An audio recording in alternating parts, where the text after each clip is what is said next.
Don't look at the past, no, we're not going that way. Oh, now make it last, make it last to the break of day. No matter what people say, live life in a fast lane. Double shot for the gifted, triple shot for the pain. There you go, drink it up, all this love in a cup. Yeah, we go slow, we go fast. Yeah, we can't get enough. We stay all day, all night, living in paradise. Remember, you don't get it twice. The time of your life.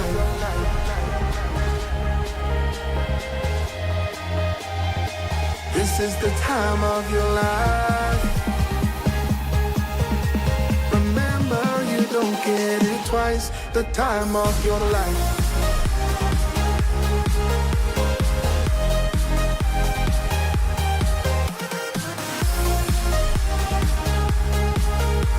Remember, you don't get it twice. The time of your life.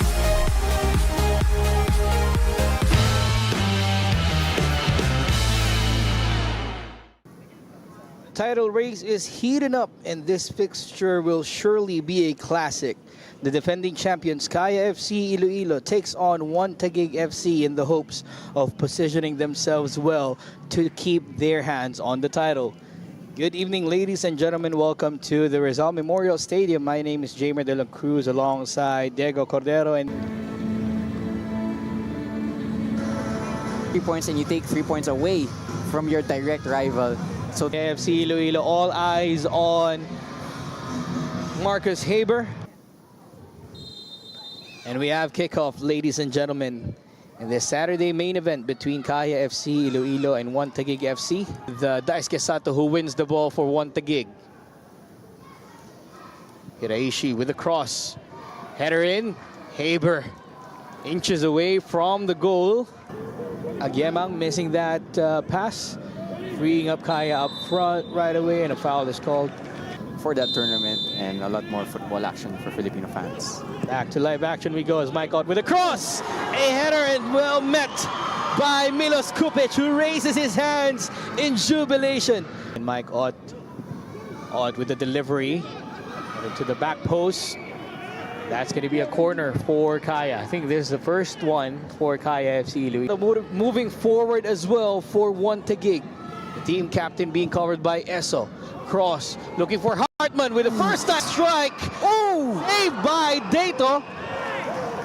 Haber pleading his case that it might have crossed the line, but Dato says no. On for TAGUIG. Kiki looks up, sends the cross in. Haber chests it down. Nobody there to get that back heel pass. Actually, the highest scoring in the whole PFL. They have 24 goals from their midfield. So could definitely do with one tonight. Aerial battle for the ball here between Kaya and TAGUIG. TAGUIG emerges as the victor as Olibias free on the right side, looking for the cross. Dato flips, and it's a goal for TAGUIG, but nope. Yes, it is. Referee confirms it. And TAGUIG again on the first half, having that lead over Kaya. Well, Patrick Dato is the last player you'd expect to make a mistake like that, but that all came from the fact that Oli Bias, the right wing back of TAGUIG, was afforded acres of space down that right-hand side. Shuto Komaki is late to track him, and Odi Menzi is tucked inside narrow because of his tendency as a center back. So that just gave so much room for Oli Bias. The cross should have been claimed by Dato. It wasn't, and Agyemang reacts the fastest. For Haber on the left side. Now with the cross, finding Bias, brings it to the middle. Hartman saved this time, but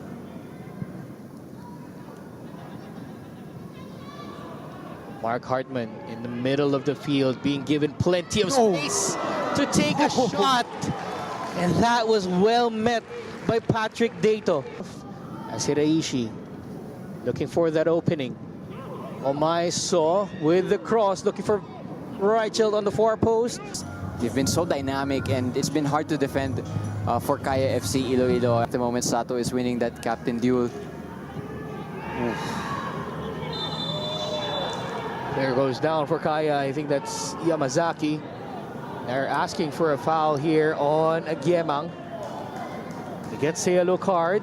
That is his second yellow card in the game. There's the corner. Almost getting into action and the one Taguig crowd came alive. Ott unable to shoot. Menzi finding Lucas on the right. Sato with a clearance. Aldeguer with a cleanup. Anywhere will do at the moment for one Taguig. It's all hands on deck. Yamazaki sending a long ball forward. Malumanzoko chested down, mail back with a strike, but not able to find the right side of his boots. Foul called, and Mark Hartman will juggle the ball out, and one Taguig FC makes it 2 wins to 2 against the defending champions, Kaya FC Iloilo. Well, it's been a performance that has showed so many different layers to their game. One Taguig, they were able to dominate possession. As we enter the halfway point of the first round, one team remains at the top, unscathed and unbothered. However, a worthy challenger looks to break the streak and prove that they are going for the title. Good evening, ladies and gentlemen, and welcome to the Rizal Memorial Stadium. This is one Taguig FC going up against Kaya FC Iloilo. On the other side, you have one Taguig FC. Newcomers in the name, but many. I mean, it's just a massive game that we have out here. Will it be this game that the league leaders are going to rattle? See Iloilo, 3 games in 9 days. Tough games as well. It was a stallion last week, and a couple things to consider. Well, No coach Scott Cooper here today. I haven't seen him at the stadium. Goldson dispossessed. Zambrano 1-2 with Ott. Martinere moving forward. Foul is called against. Ott opts to take it, but the header is out for a corner. Good dribble there from Del Rosario. Cross inside for Ott. Bugas controls, takes a shot using the outside of the boot, but unable to get the curl he wanted. So Hartman now with the delivery from the free kick. Header in. First real test for Cortez and Lips. They reset with Angeles. Good 1-2 passing again from Kaya. Ott to Bugas. Player goes down. Foul is called, and it's going to be a free kick right at the edge of the box for Kaya FC Iloilo. First area. Dangerous spot for a free kick here. You have Mike Ott. Looks set. Everybody inside the box for Kaya is waiting for the delivery. Going to far post. Headed away by one Taguig, and it's going to be a corner. Good 1-2 for Agiemang. Olibias being challenged here by Arboleda. Through pass for Reichelt on the right side. Yamazaki is there to cover. Good cross. Headed away. A corner in their favor. Pressure stays on for Kaya FC Iloilo here as a corner. Delivered inside, and it's the opener for one Taguig FC. And that's actually number 3, Frank Akoto. We've been trying to find the way to know about this guy before the broadcast. But he said, my name is Frank Akoto, and I just opened the scoring against the league leaders who now concedes a goal in the Philippines Football League 2025-26 season. The delivery from Mark Hartman going to that far post. Cortez was caught off position. Forward as well. And halftime stats, possession-wise, 43% possession for one Taguig. On the 29th of October against Uzbekistan at 7 p.m. here at the Rizal Memorial Stadium. He has 45 minutes to prove his worth for Kaya in the league as Kenny moves up. Daniels with a cross left. A cross. Nobody there for Kaya. Sato. Shot from distance. Yamazaki. Pass to the middle for Ott. on the turn. Ott fakes, takes it, blocked by his own teammate, but a chance for Kaya. Daniels covered well by Kupic. The foul is called against Kaya FC Iloilo. Team captain to Mike Ott.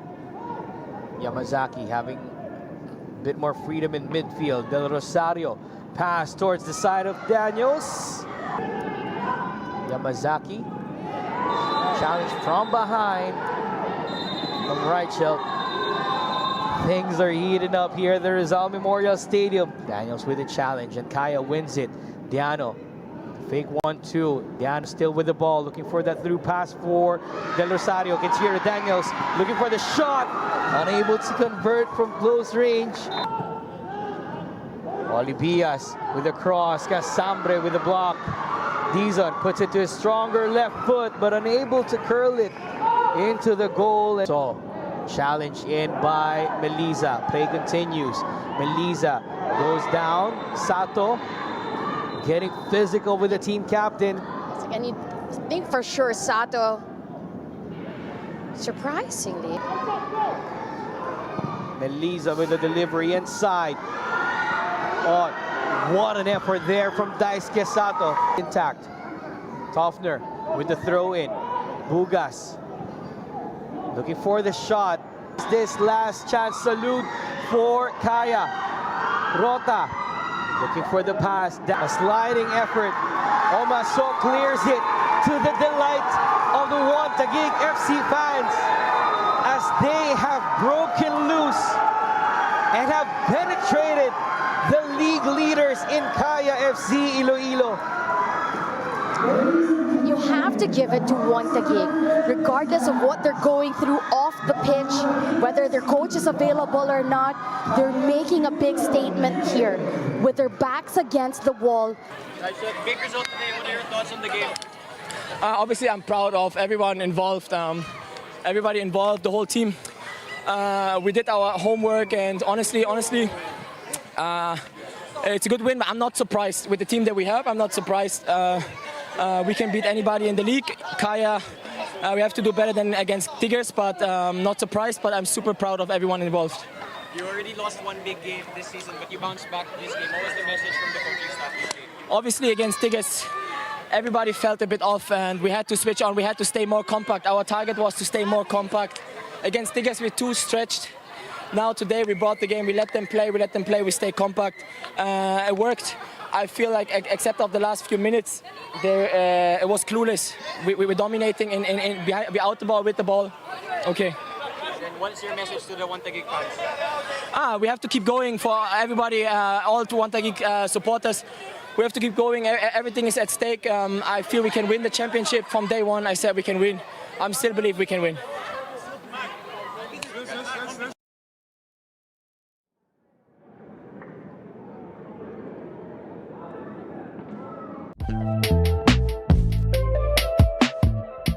Yeah, thanks so much, El to Gallery. See you next time in the pitch. Thank you so much. If you're in the Philippines, come out, come support the league, support your local players, come support the foreigners. Thank you for support Manila Tigers, and next time ulit, kung merong oras, punta kayo sa stadium. Thank you. Thank you sa mga Mindyol. 1-2.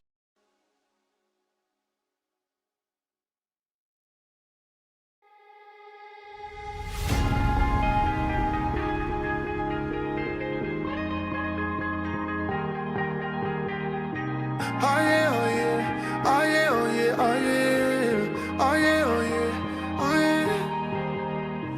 Hey there, what you drinking? 2 shots, let's pour it up. I know what you're thinking, but tomorrow won't come for us. This life that we're living, ain't never gonna give it up. Double shot for the gifted, and one more for us. There you go, drink it up. All this love in a cup. Yeah, we go slow, we go fast. Yeah, we can't get enough. We stay all day, all night, living in paradise. Remember, you don't get it twice. The time of your life.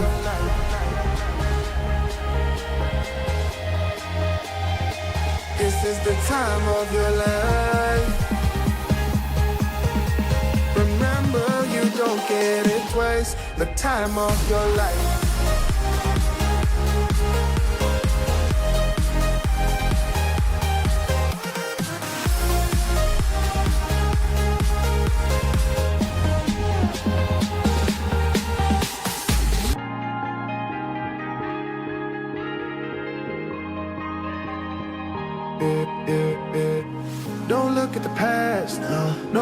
not going that way. Oh, now make it last, make it last to the break of day. No matter what people say, live life in a fast lane. Double shot for the gifted, triple shot for the pain. There you go, drink it up, all this love in a cup. Yeah, we go slow, we go fast. Yeah, we can't get enough. We stay all day, all night, living in paradise. Remember, you don't get it twice. The time of your life.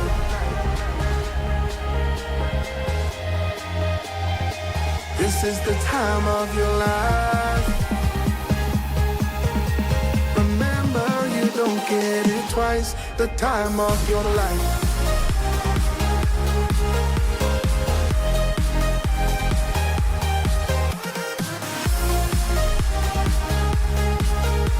Remember, you don't get it twice. The time of your life.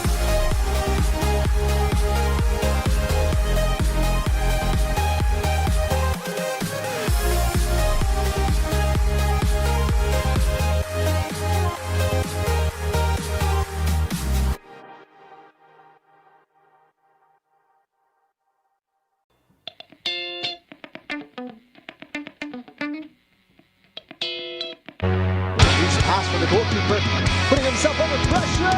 It's the opener. Halide, will he take it? What a goal! Halide! And it's a goal. Bottom left corner. Opportunity for Philippine Army, and it is an equalizer. Fantastic goal. It's free on the right side, looking for the cross. Beto. And it's a goal for TAGUIG. Yoga takes it straight to the goal. First blood drawn. Could easily be pulled back, but here's Aristorenas, no offside. Aristorenas makes it two. Mirbach meets that one from Malunsoko. Shoots, and they double the lead.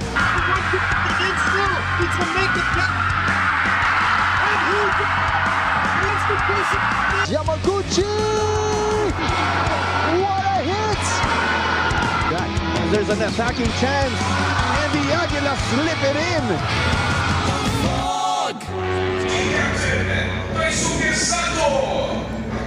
Your Philippines Football League Championship round action continues. We've got TAGUIG and Kaya FC Iloilo. So we are coming to you from the historic Rizal Memorial Stadium. And TAGUIG, and you could say that path is somewhat getting smoother, but they still have games to put away if they want to seal the elusive title. Claro Manzano here alongside Jing Hamlang. And thank you very much for joining us on the PFL's YouTube page.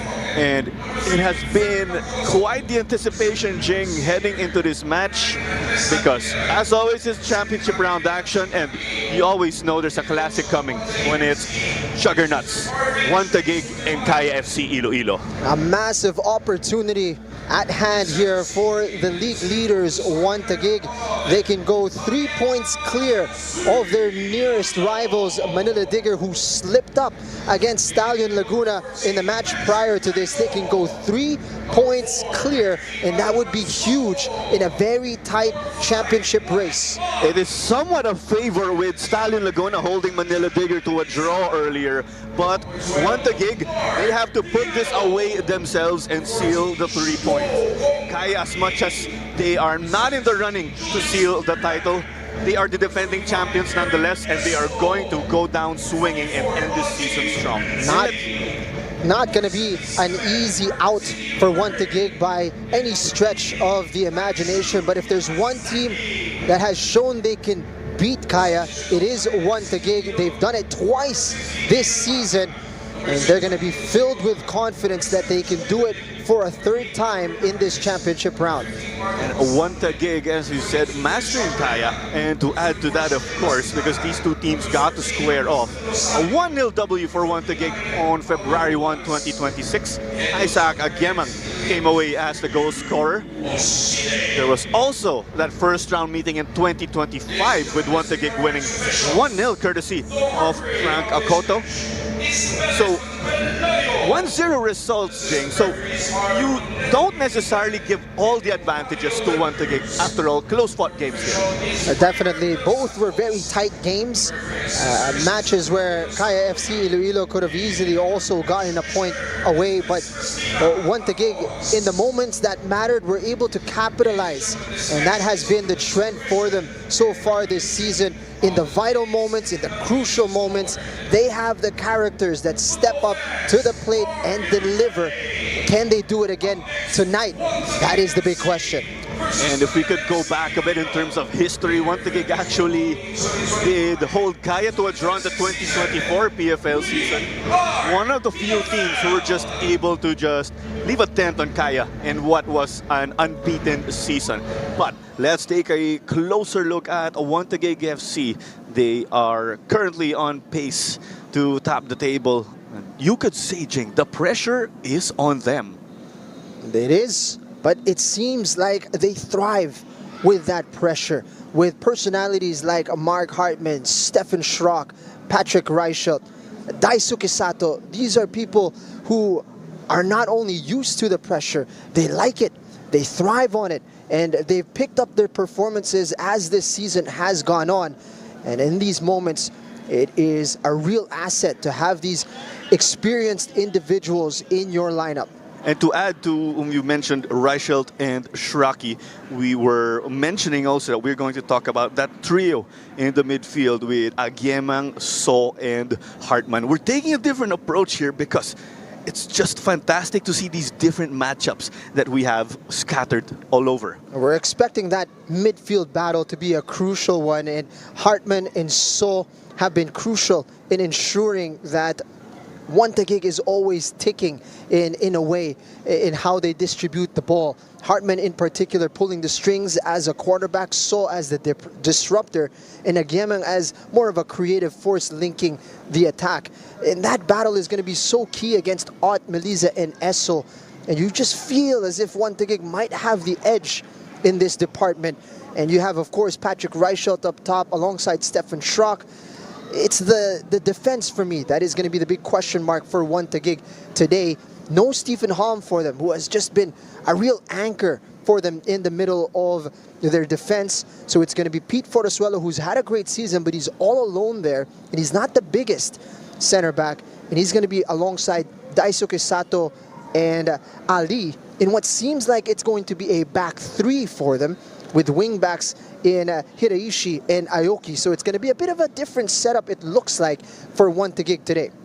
Interesting because you have Ichiro Aoki for one Taguig. He was born in Marikina and is Filipino, but you look at it actually, his formative years were in Japan. So he's going to be that potential curveball to see if they could somewhat just give Kaya a run for their money in terms of matchups. Malaking bagay, claro, because he is in a position where you have to defend the wings against Kaya, and they have a really potent threat on both sides. You have Mir back there, and you have Komaki on the other side. So they will switch from time to time, so Aoki is going to have his hands full this evening.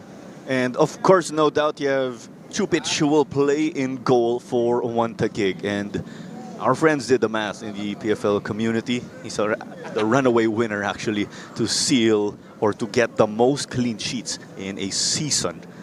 And that's quite the bragging rights for Chupic and Taguig. Let's head over to Kaya FC Iloilo. And they're the defending champs. It's hard or strange to say that they are not competing for the title, but as they've been emphasizing, they're going to play for pride after. And they want to be professionals and finish strong. It definitely is rather strange to see Kaya FC Iloilo so far off the mark in terms of being in the hunt of the title picture, but we've seen how dangerous they can still be. And in this championship round, they're going to want to be able to showcase their capabilities against the best of the best in the Philippines Football League.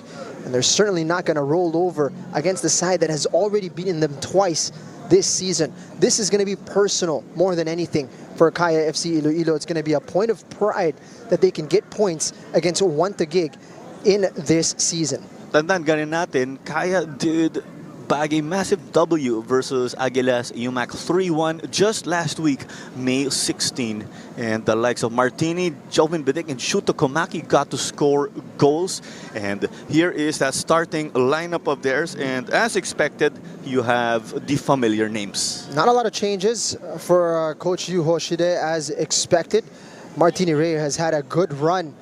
2 goals in 2 games for them. And you've got Shuto Komaki coming back into the mix, and he is such a creator of chances for them. And Melisa in support in the midfield today with Mirbach out wide, who has seen kind of a resurgence from a wide position rather than leading the line.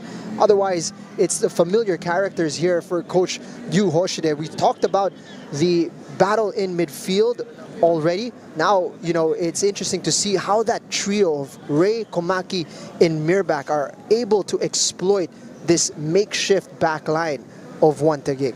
After all, we are also late in the season where you'll have players serving suspensions here and there. That is the instance right here for our teams. You'll also have those moments where players will be intentionally placed on the bench to avoid getting another yellow card, but not in this game here. And you have Yamazaki and Malumansoko. They will have to go up against Reichelt and Schrock, which we were talking about.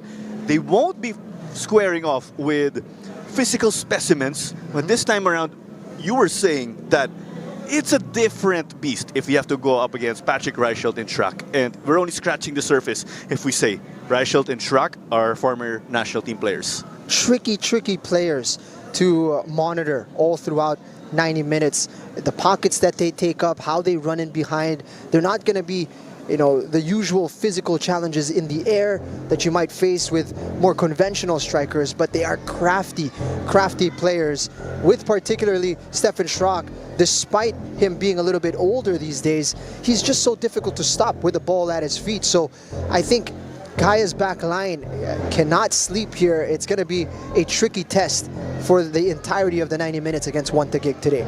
We are closing in on the pre-match walk-in for match number 117 in round 3 of the Philippines Football League 25-26 season. And when we say round 3 again, it's the championship round, the top 6 figuring in an additional single round robin. One Taguig with an opportunity, you could argue, to get one hand on the trophy with a victory today. They are looking to get this result for insurance with number 2, Manila Digger. But it's One Taguig and Kaya FC taking it to the pitch.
Another look at the starting lineup of Coach Arvin J. Soliman and One Taguig FC.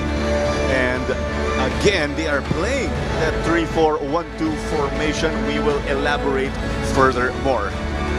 Yep, it's going to be a back 3 between Mahmoud Ali, Daisuke Sato, and Pete Forosuelo. They're going to be supported by wingbacks in Naoto Hiraishi and Ichiro Aoki. A midfield trio between Agyemang, So, and Hartman. And there's going to be 2 attackers in Schrock and Patrick Reichelt up top. It's a potent lineup that they have at their disposal, One Taguig. So Melito Pelayo ay ang referee natin ngayon at ang kanyang assistants ay sila Ronelo Getigan and Romario de la Cruz. Ang fourth official natin ay si Mr. Raymart de los Santos. We'll head over to Kaya FC Iloilo in a bit. And we got to see our respective captains, Daisuke Sato and Jan Melisa. As expected, Jing is the 4-3-3, pretty much the trademark of Coach Yu and Kaya. Yep, midfield trio, 3 up top, and you have that back 4 with Malumanzoko, Yamazaki, Menzi, and Diano. It's about as stable as you will find all throughout the league. And you will see here on the bench, not a lot from one TAGUIG. And Kaya FC with the usuals that they can count on. But that means that those on the pitch right now for one TAGUIG will need to do the business pretty much. A little bit of inspiration only off the bench. No Stephen Halm for one TAGUIG, no Brandon Zambrano for Kaya, who would come off the bench also, as we know. And with the subs that you pointed out of one TAGUIG, there are 6 of them. And here's the catch. 2 of them are actually goalkeepers. But when you take a look at the full team sheet, there's a few this more. One is loaded, there's more.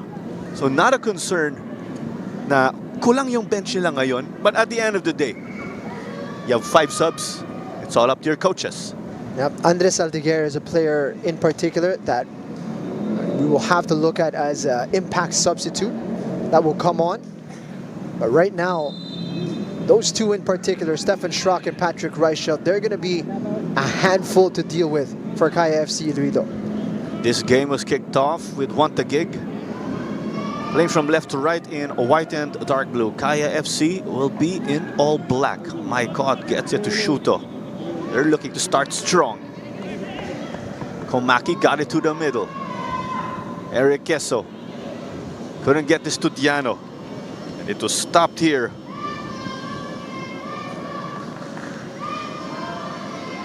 Agiema. They'll slow it down to their liking. Reichelt drifting out here to the right.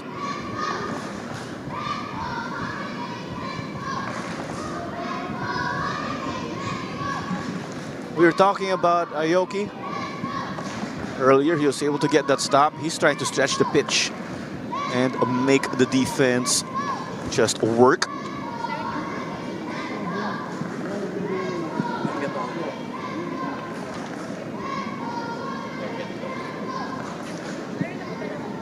Data will knock this one to Patty Malumanzoko.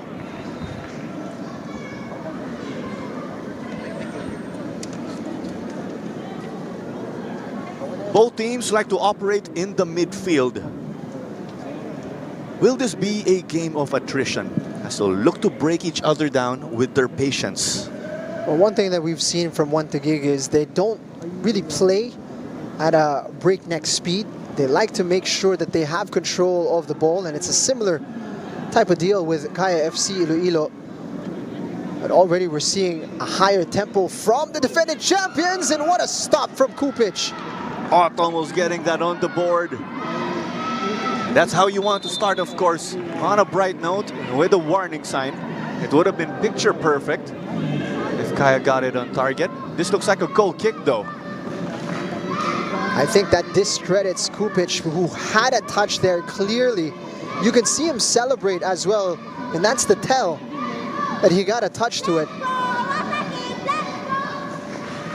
Ori Malumanzoko. We were talking about that matchup, Reichelt, Shraki up against the likes of Yamazaki and Malumanzoko. But with Agiemang, you have him also getting forward. It seems like he's not playing that false 9 role. We also understand why, because with his ability to put the ball in. Menzi. One TAGUIG did play last Wednesday also. That game was against Cebu FC. 3 or 2 days to be precise. That's the amount of rest that one Taguig got as opposed to the full 1 week of Kaya. Do you think that's enough of a difference or factor here? Well, this is the championship round, and that's what it's going to be asked of these teams now. Everything is going to be compressed. And these teams are going to be involved once again on Wednesday and then again on a Saturday. So they're going to need to manage their squads well and manage the legs out there on the pitch well. It is what it is. It's the challenge that they have to face. Let's remember next week Saturday is essentially that finale already, or our last game day. Long ball over the top. Yamazaki has got into a collision with Ali. The latter though was able to get the stop clearly. Ori Menzi trying to go for a mirror back. Tried to lay it off. Hartman. They did not give him space to just play it long to a teammate. So Forosuelo. Sato gets it forward. You have 3 center backs again for one Taguig, but they're playing with the back 5. But the flag is eventually up for Patrick Reichelt.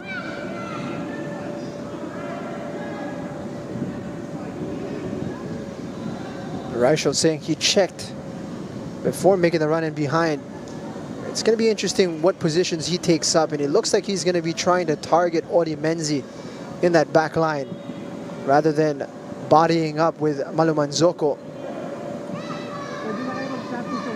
Patrick Reichelt has been the undisputed player of one Taguig up front. He is number 3 after all in the top scorer race. We know they're just thinking about the title though, not just these individual accolades. It's more of a bonus to winning a title. That's how we've been able to understand things. Perhaps more of a reflection of just how potent Patrick Reichelt has been throughout the season. He's such a poacher inside the box. Always a danger. You certainly cannot fall asleep when Patrick Reichelt is around. Shuto. In contrast, you have Shuto Komaki, who's trying to take on Mahmoud Ali over on the other side. They're isolating Komaki. They find a teammate. Melisa shot on target, and this time around, it is secured by Chupic. That's textbook Kaya right there. Just needed a better shot from Janjan Melisa. As you can see, Shuto Komaki so crafty and tricky in a one-on-one situation. Gets to the end line, and where is he looking? To the penalty spot. That's where the runners are coming, and Janjan Melisa pops up right on time, but did not make a clean connection. We were saying also in Kaya's previous game versus the Aguilas, you'd see them isolate Komaki, or they'll let him do his thing. And they'll have a teammate whom he'd be able to set up. Now the question is, will they ride that same option with Shuto Komaki, or will there be someone also to support? This is the reason why they're playing a back 3, which turns into a back 5 when they're on the back foot, is because they can add Hiraishi to mark him when necessary, so they can double up on him. One thing that they will lose by playing in this formation at one Taguig is Daisuke Sato going forward. Daisuke Sato has not only been a defensive rock for them, but he's provided a lot going forward. Has provided quite a few assists for them on the other side of also scoring goals. But certainly he's going to be a little bit more restricted from a center back position. Other than that, they'll look to use Sato's veteran experience to lead the back line given the circumstances again. Well, as Stephen Halm, who's often paired up with Pete Forosuelo. But I will say this, if you're a championship team, you're able to just handle whatever's thrown at you, whatever challenge that may be on the pitch, or even the mind games that go on outside of it.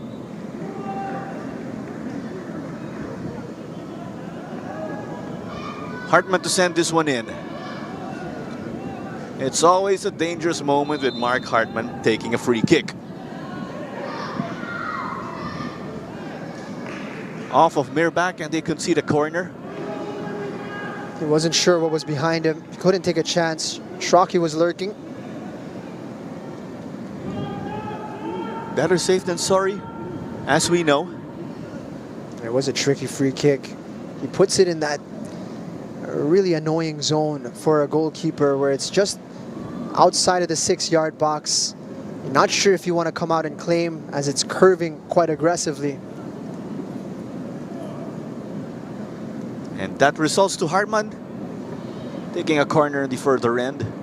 The pressure is on. They have runners to go for it, but Malo Manzoca reaches this one. He's the favorite, of course, with his towering presence. Also a ball winner for Kaya. Just 9 minutes in. Both teams, as we know, will look to impose that presence in the midfield. It's not your usual run and gun back and forth, but this is a clinic, a masterclass. It can also be quite as entertaining. Sato got it to Shraki, has a pocket of space, released it off of Yamazaki.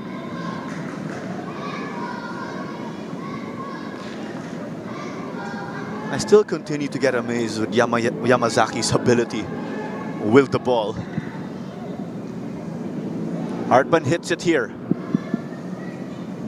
Too much power there for Shraki. So a quick cut there to our supporters here. Some young boys supporting One Taguig, and they're making quite a racket here in the grandstand. You gotta love it.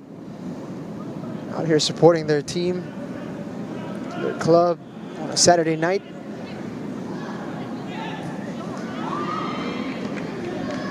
Eventually cleaned up by Chupic. Forosuelo was able to get the job done, but maybe a bit too close for comfort. Fantastic distribution, but Hartman is locked down by Ott. No surprise, both sides have been doing their homework in this instance. Kaya trying to stop Hartman, but it's with Esso, but there's a whistle against the defending champions.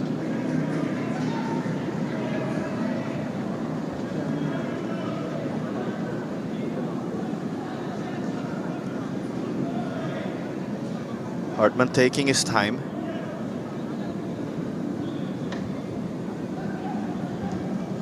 And they will reset. One thing here though with this One Taguig backline, of course, is speed. That's something that they could look to utilize. But they have to deal with Martini Ray, who is up front. Quite a physical player, as we know. It's been very impressive in the last 2 games, Martini Ray. He's played in many different positions throughout his career, but he seems to be finding a home as the front man for Kaya FC Iloilo. Here's a look at Coach Sharvin. Not sporting his glasses.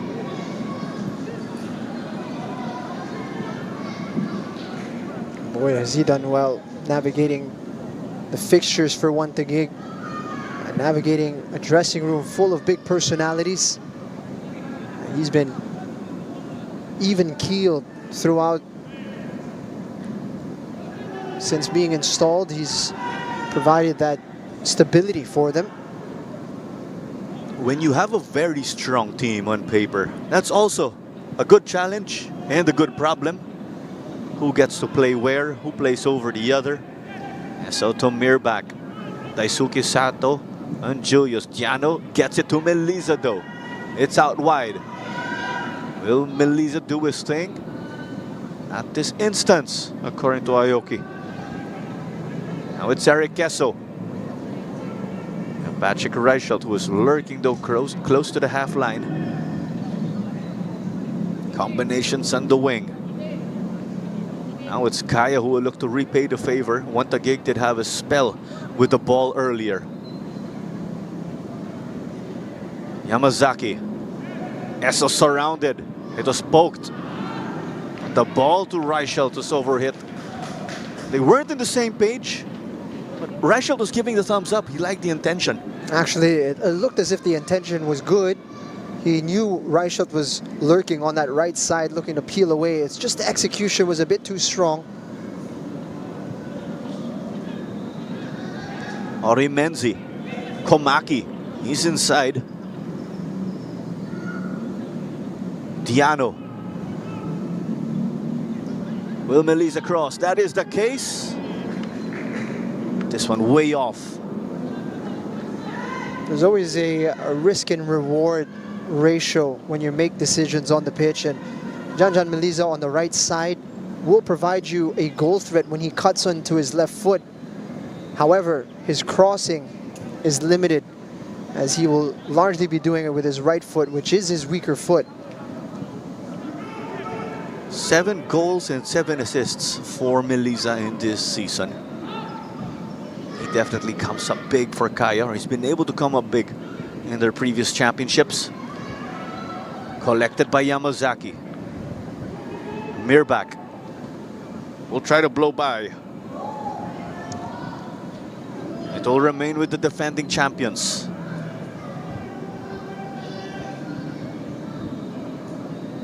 We also talked about Mike Ott in that previous game. He's been quiet as of late. He was able to help in delivering the goods. And when we say goods, that's either scoring a goal or assisting. He got to do the latter. The top playmaker for Kaya with 15 assists. It was a really good setup job for Shuto Komaki as well in that game. But he was found more often late in the match. And you saw immediately how much more dangerous Kaya becomes when he is activated. They need to find him more so he can influence the match, because his vision is impeccable. Chance now, Melisa buries it. 1-0 in the 15th minute. TAGUIG had a spell of possession earlier. Kaya repaid the favor. Continued to break down the defense. There you go. And hey, it's Jan Melisa again.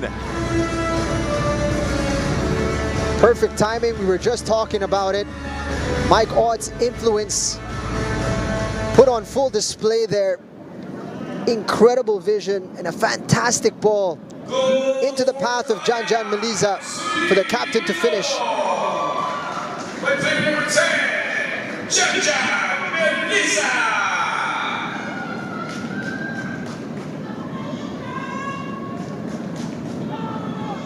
It's a painful one for Hiraishi. The ball is right there to be won. He misses his tackle. Janjan Melisa says, "Thank you very much." Pulls the trigger, and it's straight into the goal. 1-0 to the defending champions. Goal number 8 of the season for Jan Melisa. And you see Tato resuming this with a goal kick. Because upon kickoff, we can say Rachel tried to go for a goal, do you argue? But it was way off target. Long ball over the top. Is this the concern, Jing, with that makeshift TAGUIG backline? Time will tell, I assume.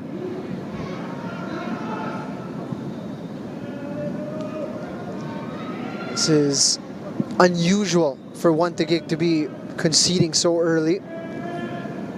They've been a team that prides itself on being very difficult to break through. And certainly a different script from the last 2 encounters with Kaya FC Iloilo. Kaya scoring their 75th goal of the season. TAGUIG conceding their 11th goal only.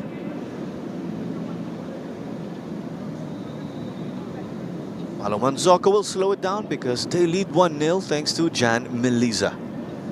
And we were saying this. TAGUIG with the opportunity to get ahead in the standings because Manila Digger were held to a 1-1 draw with Stallion Laguna. But now you have TAGUIG starting this game on the back foot. Manila Digger just watching this one intently, we are sure. Oh, they're all Kaya FC Iloilo supporters today. There was a touch from Martini. Not enough power to truly trouble the keeper. They will be Kaya FC supporters when you talk about Manila Digger for a span of 90 minutes in the match. All part of the late stages of any league. Hiraishi had to retreat.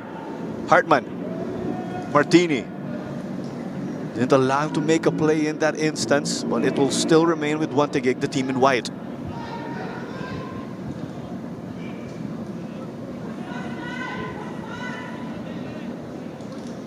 Forasuelo. As we mentioned earlier again, no Stephen Halm for One Taguig, no Brandon Zambrano for Kaya FC Iloilo. They are both serving suspensions. So they are catching the action from the grandstand. Malaking kawalan si Stephen Halm, in my opinion. One of the best defenders in the league. Has been a real rock for One Taguig. Establishing his presence and defense from the season opener. Here's Sato. Aguieman got it wide. Ichiro. So. Ali. Ali, who's Filipino-Egyptian. Gets back from Hartman. Hiraishi will look to create.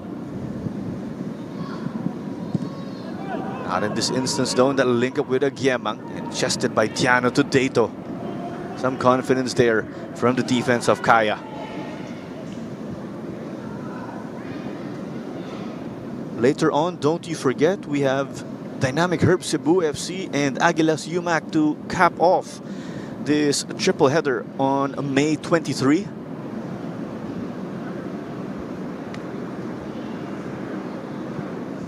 Manzoko will slide it over to Yamazaki. You have One Taguig staying compact in that midfield. It's been my turn, your turn here in building up from the back. Yamazaki will boot it long. Ott couldn't get it, but there is Shuto to exploit the space. He'll take on Ali. That's been the matchup in this game. Eric Esso. Ott. Point blank.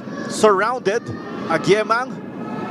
Forasuelo sends it to the side. Doesn't clear it. They're still uncomfortable. Komaki and Martini trying to go for it. No whistle there. Shuto will send it off of Ali. Referee Militon Pelayo taking no interest there. Yamazaki versus Reichelt. And Kaishu gets this one. What a spell. Great defending from Yamazaki. Meanwhile, One Taguig guilty of just dilly-dallying at the back there. You simply cannot be presenting these types of opportunities for Kaya. They will be more than willing to punish you. Let's look at this also. One Taguig next game day will be playing versus Aguilas UMAC. And afterwards, on May 30, on Saturday, the last day of the season, that's when we'll be squaring off with Manila Digger. We have a look at Digger's players who are catching the action from the bleachers, not from the grandstand. They're just enjoying the fresh air here at the Rizal Memorial Stadium. Shrocky's been clipped here.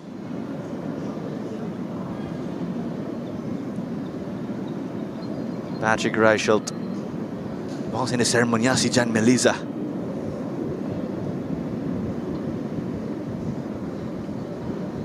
Let's have a look at it. Shrocky went down hard.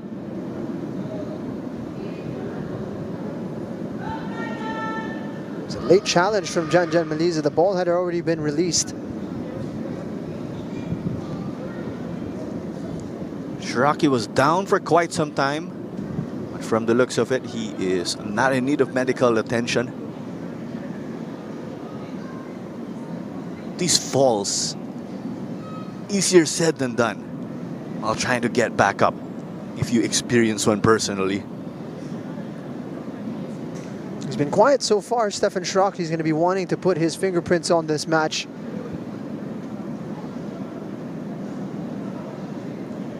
Play now continues. Sato will try to link up with the midfield. So, 23 minutes into this game. roughly at the halfway point of the first half. It's 1-0 again thanks to Jan Meliza. He scored in the 15th minute. That's why you have one Taguig starting off on the back foot in a crucial game wherein they could actually get a comfortable cushion heading into the last 2 days of play. So this is the third to the last match day right here. Hard to believe after it's been quite a long season. We've been able to witness a lot. You have Ori Menzi winning a foul as he hit the pitch. Eric Eso showing why he's so important to this Kaya side. Disrupting the play between Schrock and Aguiamang. This is what he's there for. Making sure that penetration in central areas is going to be difficult for one Taguig. Talked about the fixtures and how important this is for one Taguig. If they can get 3 points here, you certainly will think they're favorites against Aguilas in their next match. If they can maintain a 3-point cushion, assuming of course that they're able to find a way back into this game and pick up 3 points, it would make that match against Manila Diggers so much easier for them because they wouldn't need to actually pick up any points. Even if they lost, it's possible that they could still pick up the trophy. So napaka-importante na makakuha sila ng puntos dito, but it's not going as planned as of the moment. Because if you run through the different scenarios, do the math, draw out what could happen, with you saying that the title could actually be clinched on Wednesday. Yep. And Saturday would be a mere formality. Oftentimes the trophy is given on the very last day of the season, though regardless of when the title was clinched. As it stands, it looks like we're going to go down the wire in this season. Plenty of drama. Of course, Manila Digger will take on Kaya in their next outing.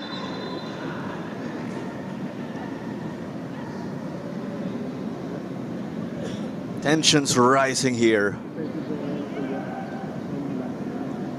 Schrock getting one back on John Meliza, it seems.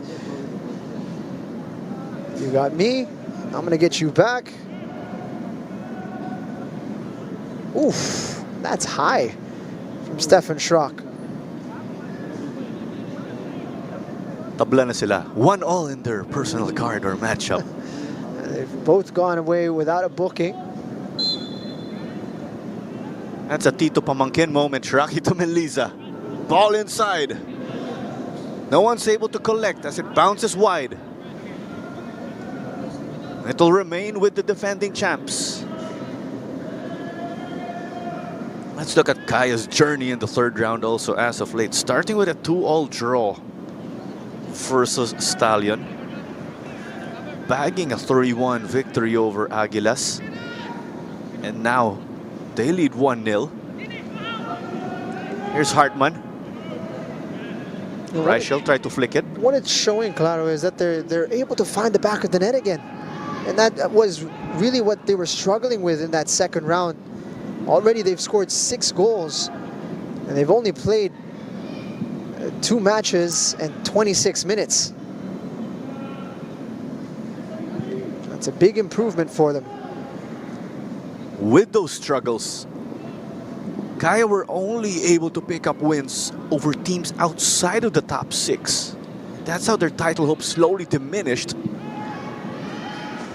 Parang nagiging consolation na lang sa kanila that they made it to the top 6. They would have liked to go the distance in terms of defending their championship. And this is why this third round is so important for them. Yes, the title is out of reach, but they need to prove to themselves that they can beat these teams. And in the championship round, it's only top sides that you're playing. That's why it's playing for pride, as they've mentioned again. As much as they're not in the running, this is their place. This is their space. But with one Taguig on the other hand, in this third round, a statement victory over Stallion Laguna. And then a draw versus Cebu just last Wednesday. Taguig were on the verge of sealing a 1-0 victory. And Cebu, once again, coming out of nowhere and bagging a late dramatic draw. They're not the gentle giants anymore. They're the gentle comeback giants. Let's scratch the not so gentle giants. Or let's put that aside. But in this instance, they've been bagging those draws here and there to play spoilers. Yeah, Cebu shown a real grit in this championship round. Ott hits it. Jupic punched it out. Played the safe option. Agiemang. I thought Yamazaki nailed that one. Appeared to be a foul here.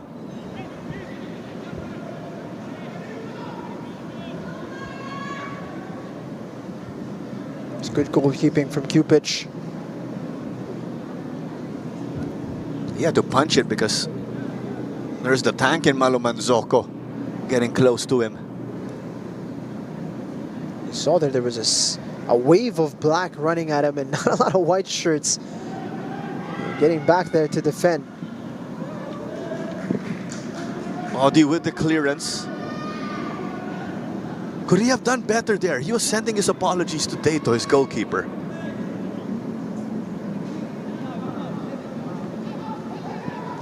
A soft touch could have done better. Or he wasn't sure, so safety first. Wide from the get-go in terms of the cross of Shraki. Hasn't had a lot to do, Patrick Dato. Hasn't been tested. Save for that moment, he hung on the post.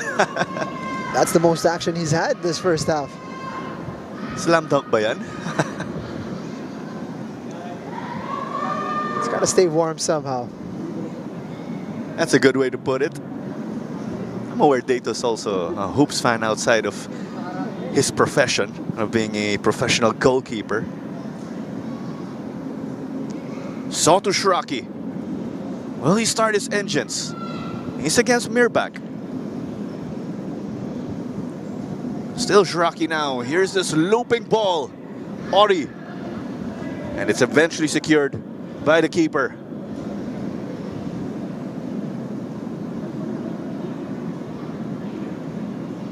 Half an hour into this game already. It has been that technical battle between our two teams. I've loved how they've been putting the ball on the ground also. They've been trying to break down the other.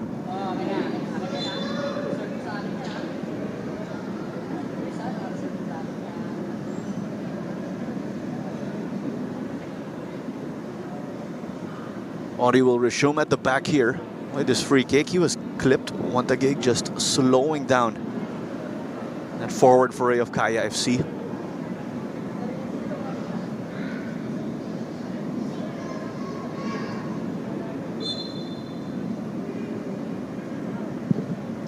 Earlier again, that game between Tigger and Stallion, as much as it ended in an anticlimactic draw, plenty of action, players getting into each other's heads. There's Digger, that sense of urgency for the title. You could also expect that sense of urgency from Taguig, not just because they trail 1-0, because of the scenario again. It actually helps them. That Manila Digger were held to a draw. Yeah, that first match of this triple header on this Saturday, filled with plenty of incidents of drama. Sprinkle of controversy here and there. Here's Jan Melisa, space to operate. Sauce trying to shut it down. There's Mirbach in the middle. Got past Sato. Also Ali. There's Shuto left and Martini Ray on the right. Komaki invites his compatriot to dance. And how often do you say Shuto is stopped in a moment like that?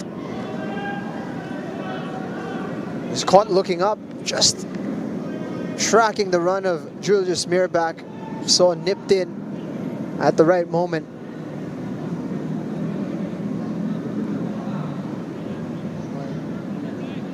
After all, Komaki still has that target on his back with him being last season's Golden Ball winner or MVP. Shraki from Daisuke Sato. Agiema. Yasayoki on the left. Reichelt still trying to match up with Ori Menzi. Just continuing what you mentioned earlier. Tato will get this one. Seems to be a lack of commitment going forward from One Taguig at the moment. You see them just extremely outnumbered. Jupic with the stop. Sweeper keeper action. It would have been a disaster, of course, if One Taguig were not on the same page. But obviously, they were successful here. It's an important intervention actually from Kupic because Martini Ray was in danger of getting in behind.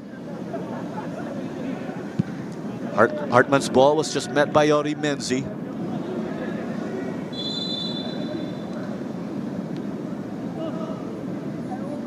Referee Meliton Pelayo hands over to Daisuke Sato.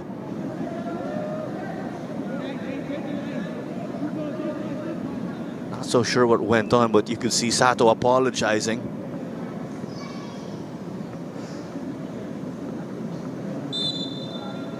"11 minutes remaining plus stoppage time in the first half. It's 1-0 thanks to Jan Meliza. That goal came in the 15th minute for Kaya.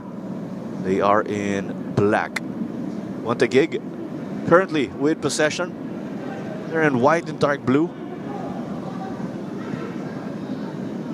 Reichelt has Hiraishi. Thought about it for a moment. They return it and then get it to Shraki.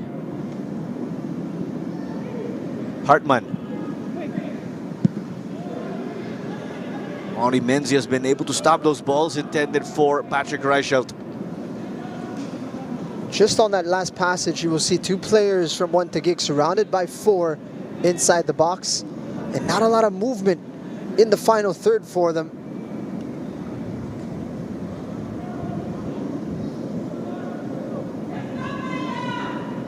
Aoki. Sato. Plenty of Japanese players on the pitch here. In this instance with Aoki and Sato, they're Filipino and Japanese. Hartman on the left, lobs it. Is this the equalizer?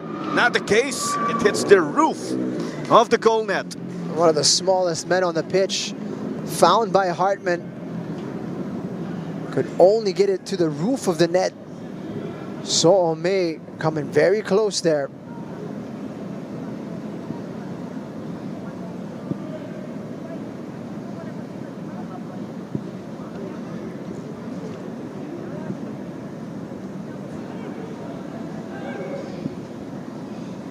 Maluman Zoko from Tato. 9 minutes remaining until stoppage time. It's ideal sailing for Kaya FC. Tato just opts to play it long. Second ball with Diano. Mirbach. Will he unleash himself on the right wing? But you have Shuto Komaki calling for it. Mirbach versus Sato. Off of Forosuelo. Mirbach was able to get it somehow. Shot taken there. Just bounces into the hands of the keeper. Just like that, you have the press from Kaya, making it difficult for Hiraishi to just get the ball into the midfield. Kung tinitingnan mo yung dalawang koponan, parang akala mo yung Kaya yung nasa title race. Actually, in terms of the intensity in which they're playing. There's just something you feel in the air, right? Not just also with the pictures that we're seeing.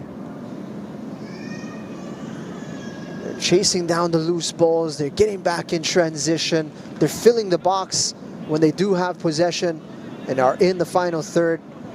They look the hungrier of the two sides, and they're well deserving of this 1-goal advantage. Hunger, determination, hustle, you name it. Left-footed service from Elisa. Very routine once more for our leader in terms of clean sheets, Jupic. Agyemang surrounded. Dato has to clean up.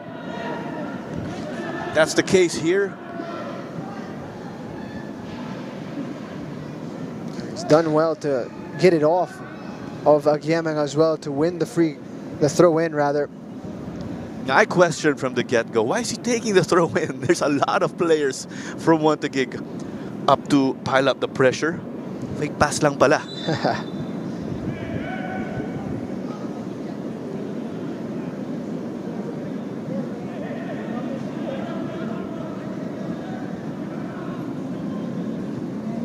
Off the head of Ali. Shuto gladly taking this one. One Taguig players felt this was outside or a handball. Nonetheless, no call from our referee this evening, Militon Pelayo. Thank you for joining us also on the Philippines Football League's YouTube page. Alongside Jing Hamlang, this is Claro Manzano. Aoki chasing it down but couldn't secure. Diano got held on to for a moment. Ott. Confidence there from Ali, sending it to his keeper. Our two keepers fantastic in terms of distribution also. Shraki furious as he's fouled by Esso, but Esso is the disruptor for a reason.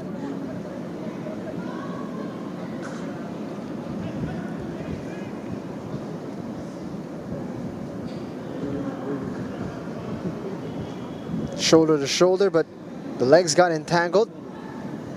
That's precisely what you want from Eric Esso. Be aggressive. Disallow One Taguig the transition. They shifted now to Hiraishi to the left wing. They tried to play him, but it was unsuccessful. Naoto will test his luck against Mar Diano. And with the adjustments, you see Shraki drifting out to the right. 5 minutes remaining right here before we head over to added time. How concerned are you here if you are a One Taguig? This is a far cry from how they've consistently performed in every game this season. And you'd be very concerned because 40 minutes into this contest, you haven't really troubled Kaya FC Iloilo. Meanwhile, Kaya have looked the more dangerous side. And it's really the inability to get into the final third that will be of cause for concern. Agyemang made a run for it. Yamazaki handling that with his head. Shuto calls for the long ball. Malumanzoko immediately gives it. No doubt, of course, with Komaki being one of their most creative players. Sends it with his right boot. Meliza, will he shoot? Saul was able to cover him. Just tried to take it 1-on-2. Numbers did not favor him there. One Taguig quite tentative in getting this one up. There's Kaya also clogging the lanes. Nonetheless, they move it up slowly but surely. Shraki versus Esso. Clever to Reichel. Flag stays down from our assistant referee. We'll send it. But it's these connections in the final third not working out for One Taguig as much as they're able to get there on some instances. It's as if momentum just dies down in that area. Not a good pass from Patrick Reichelt, but it's also a difficult target that he's trying to hit. It's just one person. It's Hiraishi on that far side. Nobody else made the run into the box. Here's Shraki, trying to slice the defense on his own. Wide to Reichelt. I believe Shraki got an accidental low blow from Meliza. Meliza eventually or immediately sent his apologies. No one here to reach it though. Totally offline, not in sync. Not able to anticipate what Stefan Schrock was hoping for there. It's one thing to be tricky to the opposition, but It's another thing when it's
Isaac Agyemang, the man from Tamale, Ghana.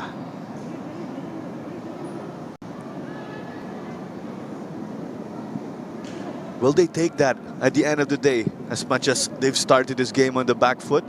Or is it a chance gone begging immediately? Sato hits the pitch though after an awkward fall. certainly going to be a confidence booster for TAGUIG. They were able to carve out a real opportunity. That's more like it from them, and that's more of what they need.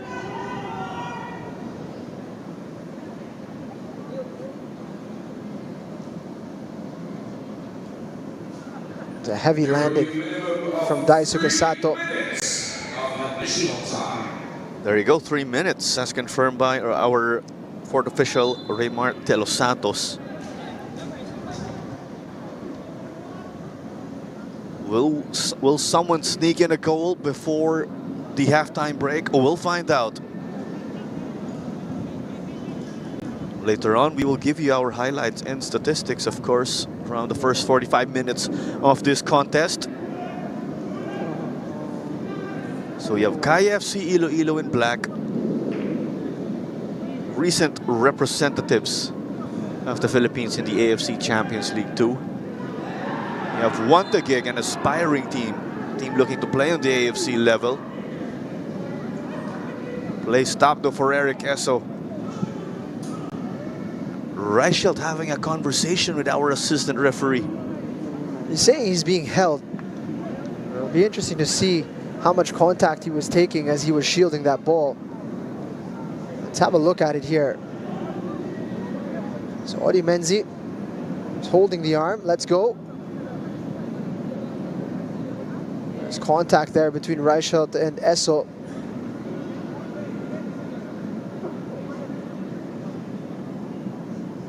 Kumbaga, konting gulang wala kay Odi Menzi. And that comes with experience. You hold, there's gonna be holding. But it's when you release and how visible it is to the official. And when you look at it at the highest levels of the game, boy, is there a lot of wrestling going on out there on the pitch, particularly from defenders against attackers. It comes with the territory. Gamesmanship, discarte, plenty of ways to describe it, of course. I think that's what they mean when they say fine margins. Some of those small tussles here and there, delaying the run of your opponent. Pwede ko sabihin, bumping them off on a run, so they're just off, unable to meet a ball that's played to them.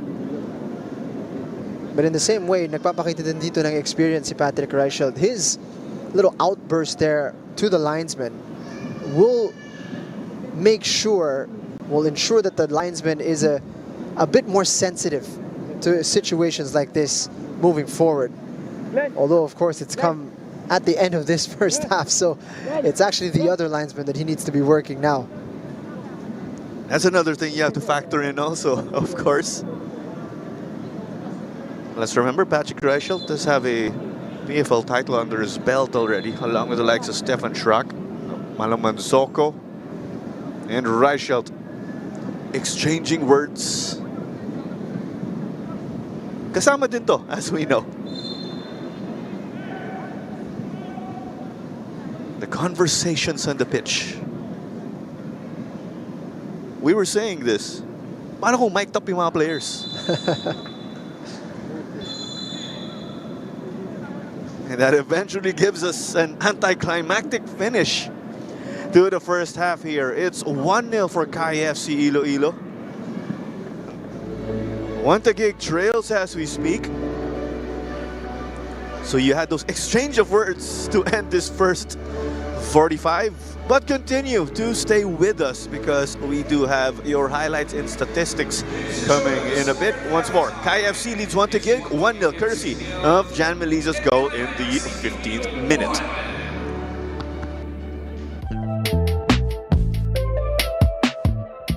Yeah, thanks so much, to Galilee. See you next time in the pitch. Thank you so much. If you're in the Philippines, come out, come support the league, support your local players, come support the foreigners. Thank you for support, Manila Tigers. And next time ulit, kung merong oras, punta kayo sa stadium. Thank you. Thank you sa mga Mindiola, yung mga nanonood dyan, mga supporters, sa mga nanonood din sa YouTube. Yeah, let them keep coming and supporting. We will make them proud.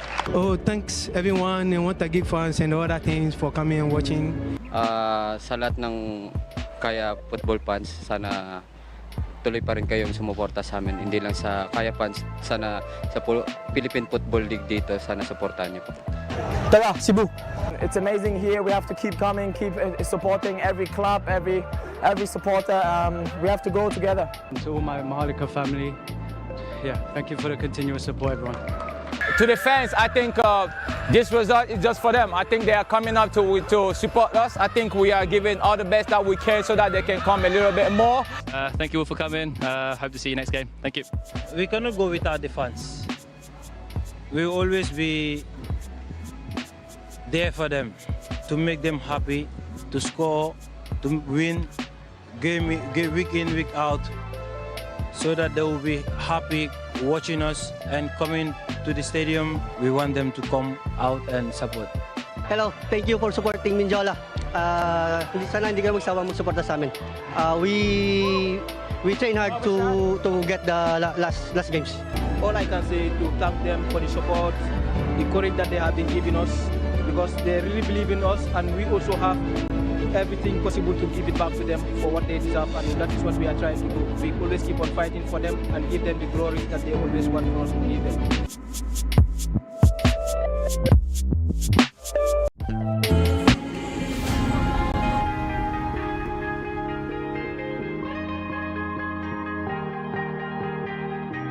Oh yeah, oh yeah, oh yeah, oh yeah, oh yeah, oh yeah, oh yeah, oh yeah.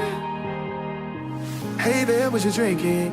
2 shots, let's pour it up. I know what you're thinking, but tomorrow won't come for us. This life that we're living, ain't never gonna give it up. Double shot for the gifted, and one more for us. There you go, drink it up. All this love in a cup. Yeah, we go slow, we go fast. Yeah, we can't get enough. We stay all day, all night, living in paradise. Remember, you don't get it twice. The time of your life.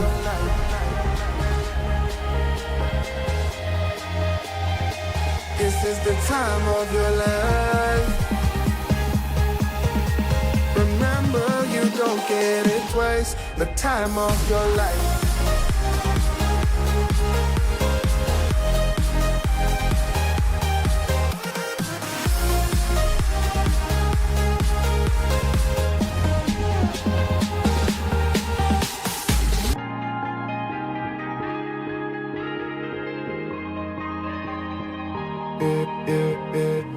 Don't look at the past, no, we're not going that way. Oh, now make it last, make it last to the break of day. No matter what people say, live life in a fast lane. Double shot for the gifted, triple shot for the pain. There you go, drink it up, all this love in a cup. Yeah, we go slow, we go fast. Yeah, we can't get enough. We stay all day, all night, living in paradise. Remember, you don't get it twice. The time of your life.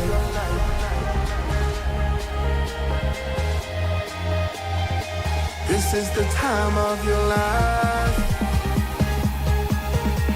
Remember, you don't get it twice. The time of your life.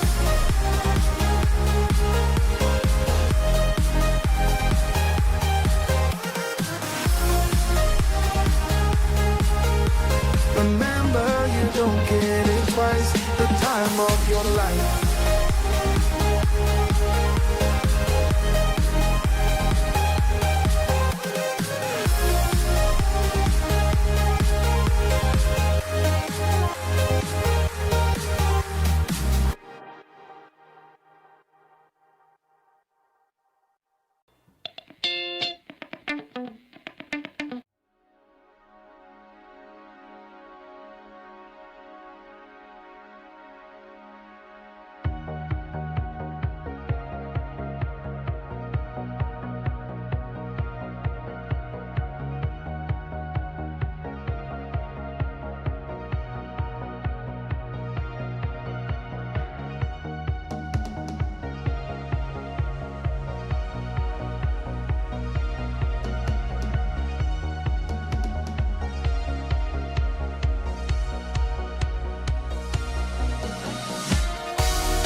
Currently at the half between 1 Taguig and Kaya FC Iloilo. 1-0 is the score right here. Melisa just capitalizing on that opportunity. But it was a team goal from Kaya. They started out strong, had to handle a number of occasions wherein 1 Taguig had momentum. Shuto Komaki continuing to cause problems from time to time. That wasn't the goal yet right here.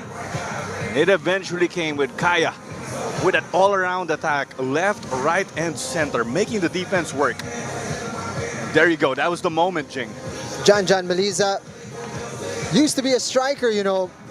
He knows where to position himself to be a goal threat, and certainly knows what to do when he is in front of goal. And that was a fantastic opportunity for him. You give John Melisa that kind of room and that type of space, he will punish you. And no surprise, it was Mike Ott who delivered the assist. As we've mentioned, 1 Taguig coming up with options, pero parang may kulang talaga dito with the way they've been linking up on the attack. Yeah, just a lack of life in the way they've been attacking. This was their best opportunity. It came very late in that first half. And there's no surprise that there is going to be a substitution looming for them to start off this second period. You see here the possession statistics. It's in favor of Kaya. They've had 6 shots, 5 of them on target, 4 shots only for 1 Taguig. And they really need to pick up the intensity here because they are the team in the title race. They need to be able to take advantage of the opportunity provided by Manila Digger, who are still winless in this championship round.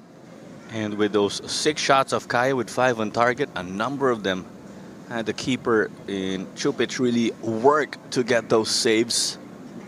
And with the substitutions waiting over at the half line, you have Andres Aldeguer checking in. So he will look to be that dynamo on the wing for Coach Arvin Soliman. And I will say, a bit surprising actually that he started the game on the bench. I agree. He's usually a starter, and there's a reason why. He brings so much energy to this team, and he's been deployed in that right wing position, which was a bit of a shock at the start of the season. But as the season unfolded, nakita natin, wow, grabe din pala yung pace, grabe yung power niya when he gets his stride going. So Andres Aldeguer is a real threat out there on the wing, and he's not just a goal threat, but a provider as well. And you think this is going to be a real positive change for 1 Taguig. Andres Aldeguer, one of the younger players in that team of theirs. He is 22 years old. He is actually a Philippines international at the U22 level as we are about to kick off this second half. Interesting, Jing. We also have Dylan De Broeker, who is here at the stadium. Looks like he just arrived to catch the action. We see him at the center for grandstand. Yeah, I wonder if he's been called up for the set of friendlies that are coming up. But it's nice to see Dylan De Broeker in and around the game here in the Philippines. Certainly has been a veteran of the Philippines Football League in the past. What a way to start off this game. And it's an opportunity. It is gifted. And that's how you start the first half. What a moment for 1 Taguig. Some will say starts like these are too good to be true. But 1 Taguig making it a reality with a Giemang. And it not just started with that moment in the box versus Dato, but with the way they piled up the pressure upon kickoff.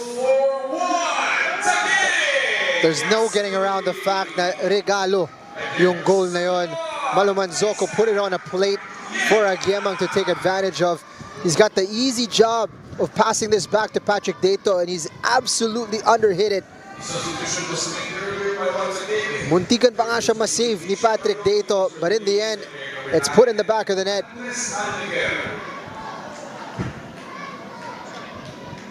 What a stroke of luck for 1 Taguig. If you do give an opportunity like that or gift something to 1 Taguig, a team of quality, they are going to put that away 9 times out of 10. maybe that one chance where they don't put it away was when they missed earlier in the first half. What a shock this is for Kaya FC. Iloilo, you've put in the good work, dominated TAGUIG over the course of that first half, only for you to throw it away right from kickoff. That's gotta hurt. You could even say, sayang yung mga halftime adjustments, inayos na nila at the break. And then the script just flipped, sorry. Just seconds into the second half. And it's so uncharacteristic as well. Malaman Zoko has had a great game so far. But it happens. From what I recall in that play, he gave it to Dato because they had the intention of creating from the back. Should they have just cleared it off in this instance when you refer to Malaman Zoko's moment with Dato? I think the pass was there. I mean, it's a pretty routine pass back to your goalkeeper. For whatever reason, he's hit it really softly. Did not make contact with the ball the way he would have liked. Those moments, sorry, happen from time to time, as we know also. I mean, our players are all human. Yeah, and TAGUIG have benefited from a few mistakes in the past from Kaya. And this one is no different. So now we're all square. Adds a new dynamic to this match. TAGUIG know now that all 3 points are there for the taking. Coach Bas Liu and Manila Digger intently watching this one. The cheers continue for TAGUIG. From the looks of it, those are their youth players who are present. Shraki gets floored by Diano. He's not happy.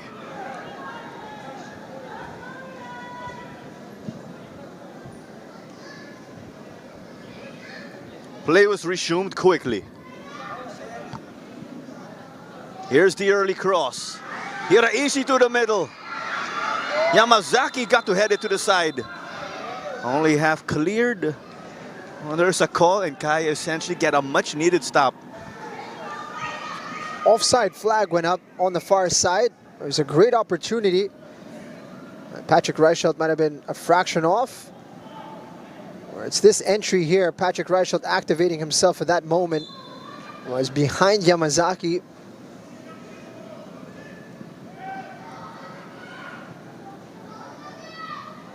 TAGUIG a goal away also from scoring their 90th of this season. We're talking about that statistic as a team.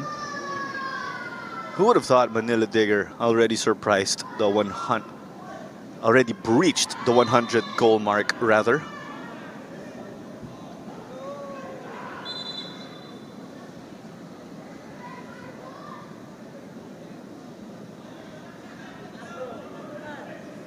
It's a foul on Schrock on that occasion. Mardiano doing well to just hold his ground. Diano, one of the difficult players in terms of physical matchups. Komaki couldn't give it to Martini, who was making a run for it. Yamazaki. How do you assess this midfield battle, Jing, as much as we're only moments into the second half? I would say that Kaya are enjoying the current dynamic in midfield. Hartman hasn't been able to express himself, although here comes Patrick Reichelt now. Flag stays down, and Malaman Zoko is able to make amends for that. Both sides saying it's their ball. See Patrick Reichelt thinking to himself, should have I pulled the trigger a little bit earlier? Because there was a moment right there where he could have. Malaman Zoko was quick to close the angle.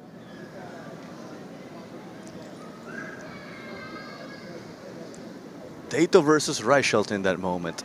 They were even teammates in Supanburi back in the Thai League just a few years back. You could see how quickly Reichelt can time his run and get in behind, he is a very tricky customer to keep quiet over the course of 90 minutes. Not so sure if that was an unideal delivery from Hartman, but Hiraishi will get it to Shiraki. Wide to Hartman. Fancy here, got it to Shiraki. Surrounded. 1v3 in that instance. Mirbach has Hiraishi in front of him. Naoto was down on the ground. Agyemang will get this. Taguig favoring this left as of late. Shiraki thought about it. He'll try to wiggle through. And straight out of the gloves of Dato. It's only been 7 minutes into the second half and already so much better from Taguig. They're looking a lot more dynamic in the final third. A lot of this was missing in that first half. This bodes well for their chances in getting 3 points this evening. I've seen the intensity of Taguig post-game. You'd see the likes of Reichelt and his team having intense conversations. Also add Sato into the mix. They have that channel, of course, to speak in that locker room because of their veteran presence. And Hiraishi will send this one off. You can imagine there were some harsh words being said in that locker room during halftime because it was a very flat first half performance from the league leaders. Mirbach has been silent in this game. Sauce clearance went to Yamazaki. Kaishu got past one. Couldn't get it to Ott here though. Hartman triggered the counter quickly. Ended up with Esso somehow. That's also Eric Esso for you though.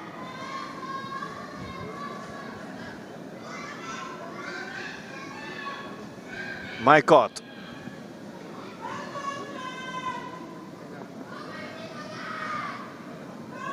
Now the game slows down. It's as if we needed this breather also.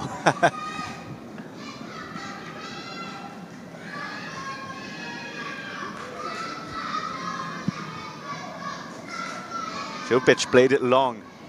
Clearly offside here. That's why Reichelt just went for it in a half-hearted fashion.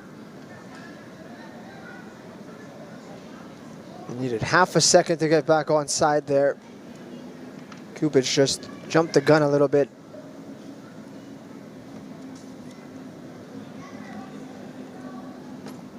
It's 1-1 again. Jan Meliza's strike in the first half was cancelled out by Agyemang's goal literally at the beginning of the second half. Some trash talk from Shiraki. I believe egging on Diana to send it his direction. The reason why we could see that, it was right in front of the grandstand and where the panel is located. Shuto! And this came off of Pete Forosuelo.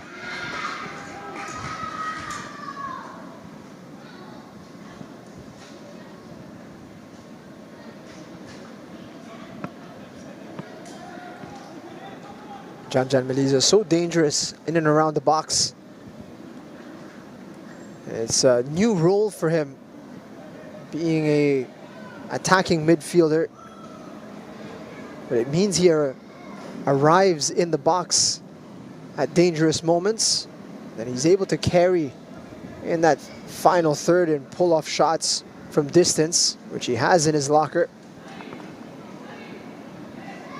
You had a quick look at Coach Edsa also, Taguig's goalkeeper coach. Ott will send this in. Bounced dangerously inside the goalkeeper area.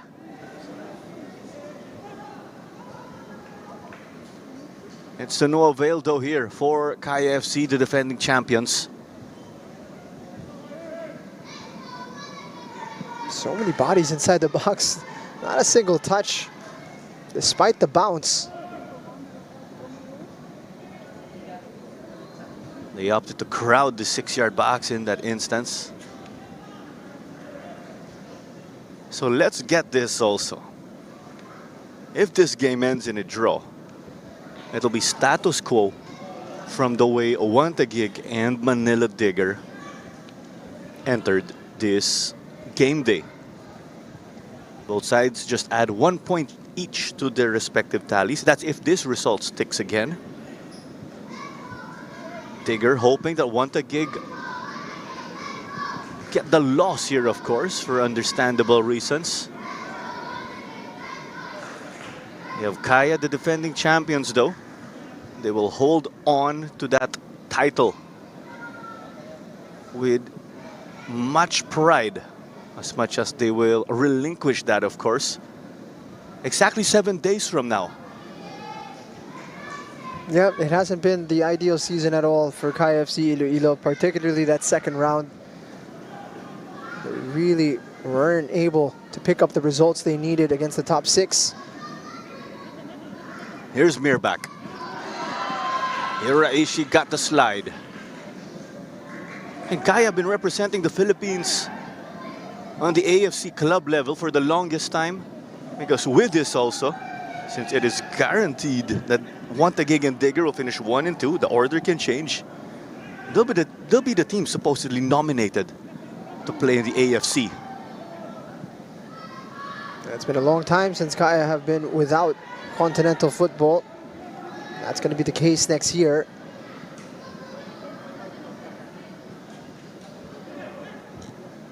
Plenty of Philippine football fans spent their formative days watching AFC football, and you'd have Kaya playing already. It's been a staple since 2018 for the club.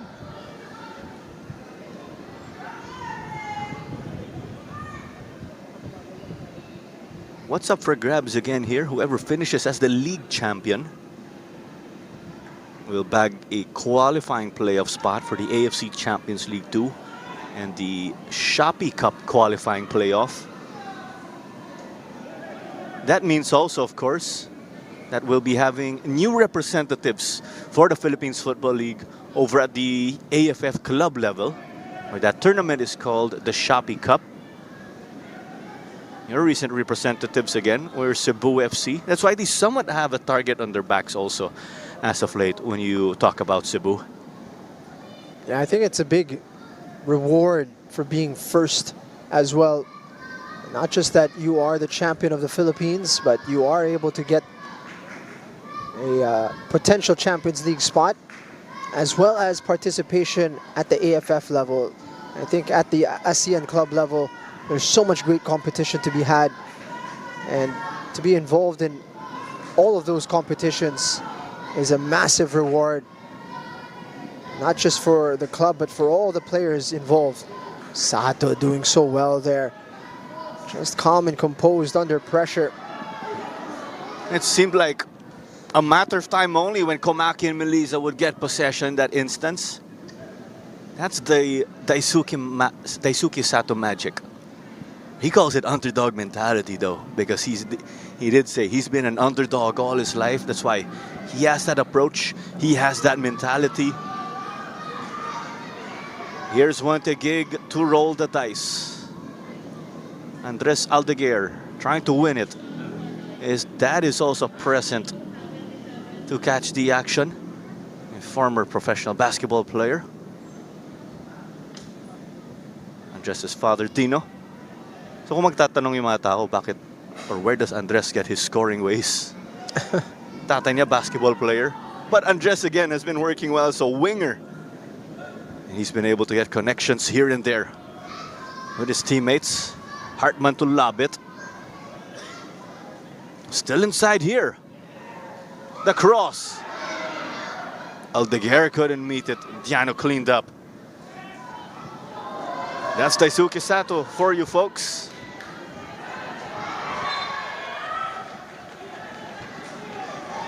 And that's the intensity that TAGUIG need. They need more of that front foot approach. If you just mentioned the intensity that Taguig needs. If we need the intensity for Kaya FC, you put in Joven Bidik for many reasons. I like the substitution. Martini Ray has been rather quiet, particularly in the second half. Joven Bidik will add another dynamic, a release valve, so to speak. Get the ball to him.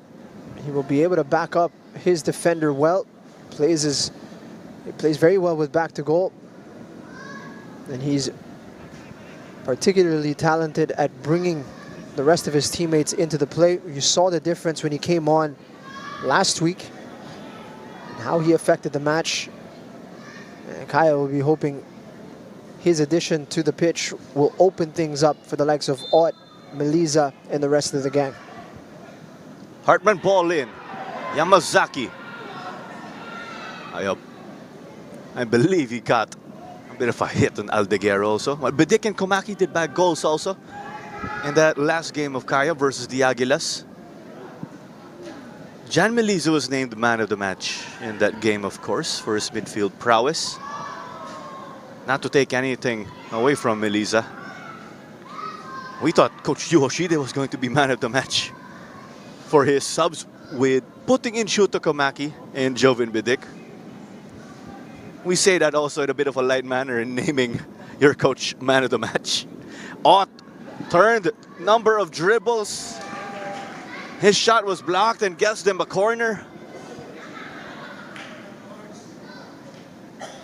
Lovely reverse ball from Shuto Komaki to find Mike Ott in a very tight spot.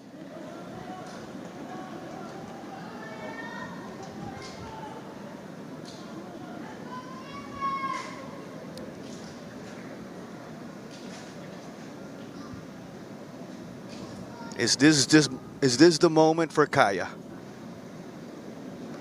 And you immediately see how the dynamic changes up. You have Joven Bidik just to clog the 6-yard area. And it's eventually a goal just like that. Just what the doctor ordered. That's 2 straight goals for Joven. 2 straight goals for Joven, where he also comes off the bench. Just a bit of the pat in the back from Coach Yu. Business continues. Immediate impact from the legend, Joven Bidik. And Kaya back in front. Goal for Kaya FC Iloilo by player number 7, Joven Bidik. Again, he's just backed up his man, used his body well. Didn't need to move. And Naoto Hiraishi bullied on the play. Let's have a look at it here on the quad vision replay. And it snuck through Soome, and you see him touching the head of Maluman Zoko. Wag ka magalala, bro. I got you. That goal, more like a sigh of relief for Kaya,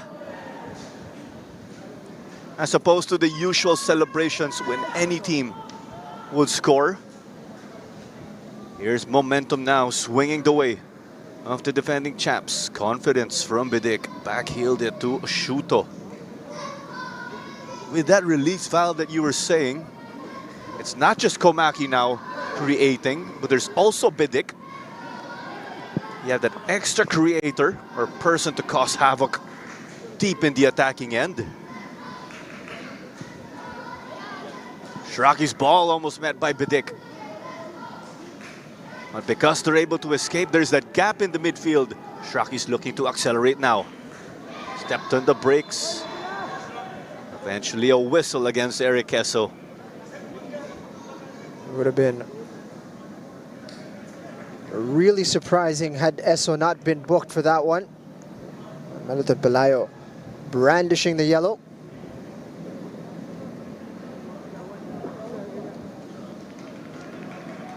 With Shiraki and Hartman as those midfield dynamos, you could really see Kaya's defense hunting them down. With Hartman, you see they try to clamp him down so that he would not be able to release the ball and play on a teammate.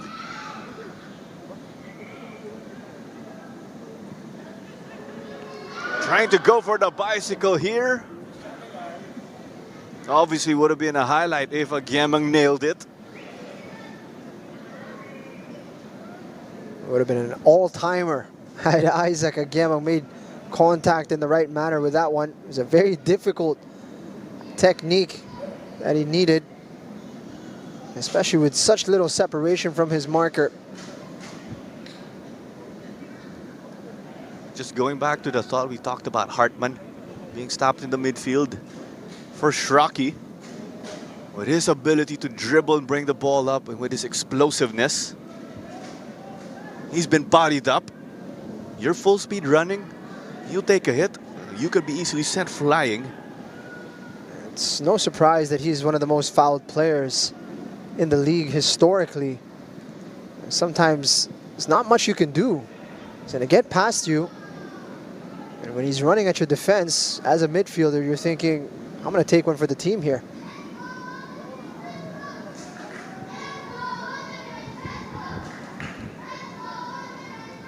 In this instance, you see Dato just collect the ball. I'm sure Kaya fans had to hold on to their seats in that moment, Ching. Same angle. Alumanzoco had the ball going back. Sinalo na lang ni Dato. Yeah, you can afford to take his time as well, to suck in the pressure from at least one player. Great pass. Forosuelo with the clearance.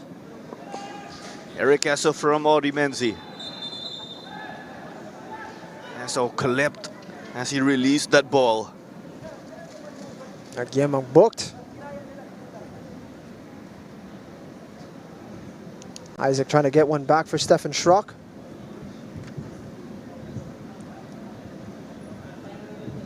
That's part of the dynamics of a game also, as we know. Not just matchups between players where you have player A, player B. One getting fouled, just binawin na lang. In this instance, you can be sure that your teammates are taking note of some of what they see as the opposition stepping out of line. minsan din may mga in-house enforcer, as we know in teams. Yan yung mga magagandang dynamic na subtext in a match.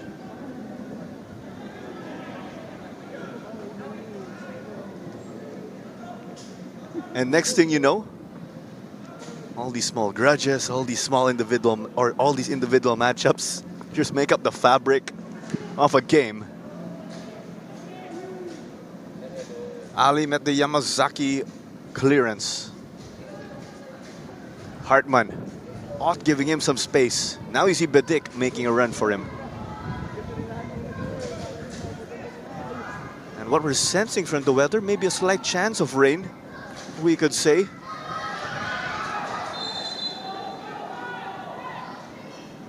There's a foul in this instance here, though. That's given up by Kaya. Also a card given out by Militon Pelayo. That's both for the play and for accumulation of fouls for Mardiano.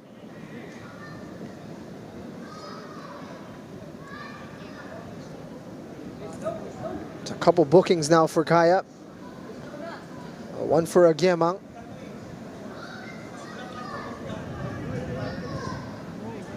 Some interesting winds also here at the Rizal Memorial Stadium. In the perspective of the camera, it's blowing from left to right, or that's also from north to south. TAGUIG playing against the wind. Could also see it with our corner kick flags. Hartman's service off of Reichelt.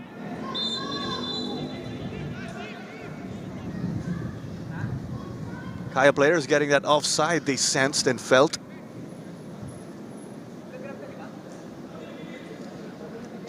Schrock just straying there when Reichelt made contact.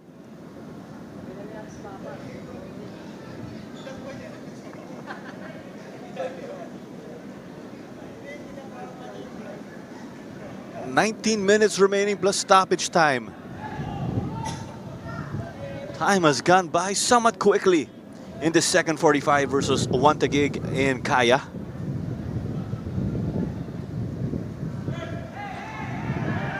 So if Taguig fall in this game, they'll be level with Manila Digger.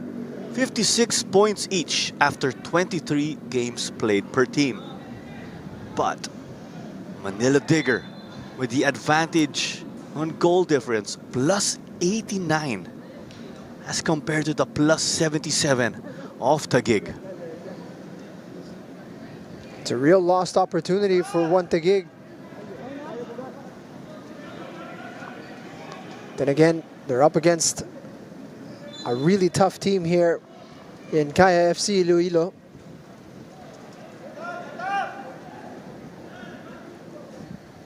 Not just because this is the championship round, but you expect teams, or it's somewhat expected already, that all the games here are competitive. Manila Digger and Taguig are not just going to walk by all of their opponents with a guaranteed 3 points, and whoever wins on the last day of the league becomes champion. It's not simple as that again.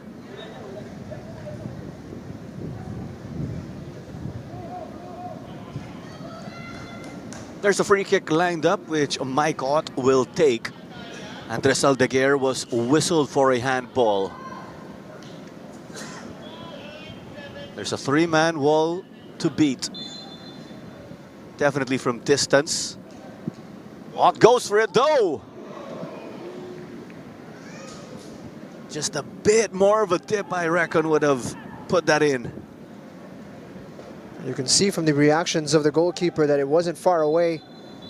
Milos Kupic thought it was close enough to make a go for it. And here come more substitutions for Kaya FC Iloilo. So you have Bugas and Toyota who will enter. You have Mirbak stepping off along with Mike Ott. So it's a like-for-like change with Bugas coming on for Mike Ott. But you expect a player like Mike Ott, your lead playmaker, your leading scorer, to go to full 90. Yeah, a bit of a surprise that Mike Ott has been withdrawn here. Jovin goes for it. Ooh, tricky. Almost catching out the goalkeeper. We've never had to say turn back the clock dito para kay Jovin Bitik. He's been constant in the PFL.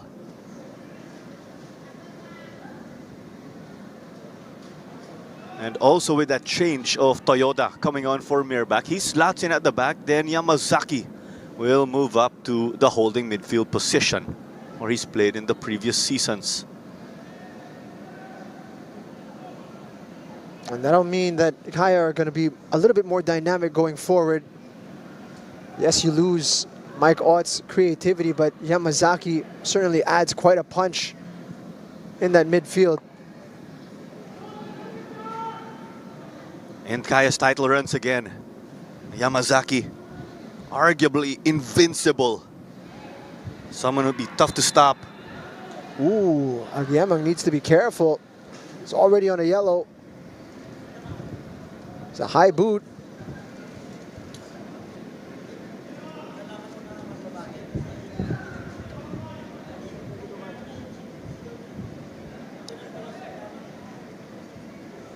Plenty of players getting shaken up in this game. See everyone having the same conversation with Melton Pelayo. They can see the humorous side to it, but they're letting them know that that was a high boot from Isaac Agyemang. And you've seen plenty of yellow cards brandished for that. He's on a tightrope, that's for sure. Any more from Isaac Agyemang, and the red card is on the horizon. It's already an uphill task for Taguig today because Ham is serving a suspension. In turn, we mentioned this because Manila Digger are one of Taguig's title rivals. Modo Mane got a straight red earlier. Yep. That's going to be a big one because he's going to be suspended for multiple games. He's going to miss the end of the season. Yep. Because after or upon the conclusion of this game day. We'll meet again here on Wednesday and Saturday, and that will be it for the PFL 22-23 series, or 22-23 season, which is a bit hard to say, personally. Joven Bidig may konting paiwan para kay Mark Hartman. Those are two players who've been around for some time. They know each other well.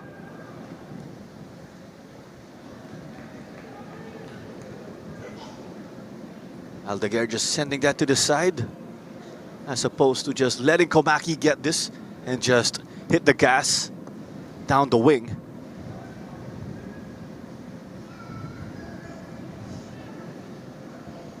What a touch. Yamazaki. Bidik returned it. Just too many one-to-gig players in that instance. Bugas will get it to Diano. Here's the UEF-VU connection. Eric Esso. Sent forward by Yori. It came off of Pete Forosuelo, and one-to-gig will secure.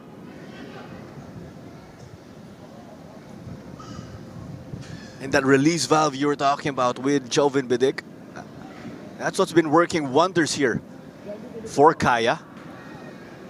Then you move Yamazaki to the midfield. He's a nice focal point up front. He occupies the defenders, force them to get involved. And he's very good at just being technical about finding his teammates. He's, not really an athlete, Joven Bidik. And, you know, when you look at somebody who's capable of running really fast or is explosive, but boy, his technique on the ball and his awareness out there on the pitch is next level. One of the top homegrown players, we will say, in terms of technical ability. Just a pure footballer, you know? A beautiful thing to watch. There's that shot for Hiraishi that only hit the roof of the goal net. We have a change with Lucas Del Rosario stepping on for Shuto Komaki. Not to discredit Lucas Del Rosario, but Shuto Komaki is a player you do not expect to sub off also, just like Mike Ott. And this is it for Coach Yu Hoshide. It's his final window. He's utilizing it to bring on Lucas Del Rosario. He wants to finish off with fresh legs out there on the pitch. Mike Ott and Shuto Komaki, they provide creativity out there on the field. But in Lucas Del Rosario as well as Paulo Bugas, you can ensure that you finish strong out there with fresh legs.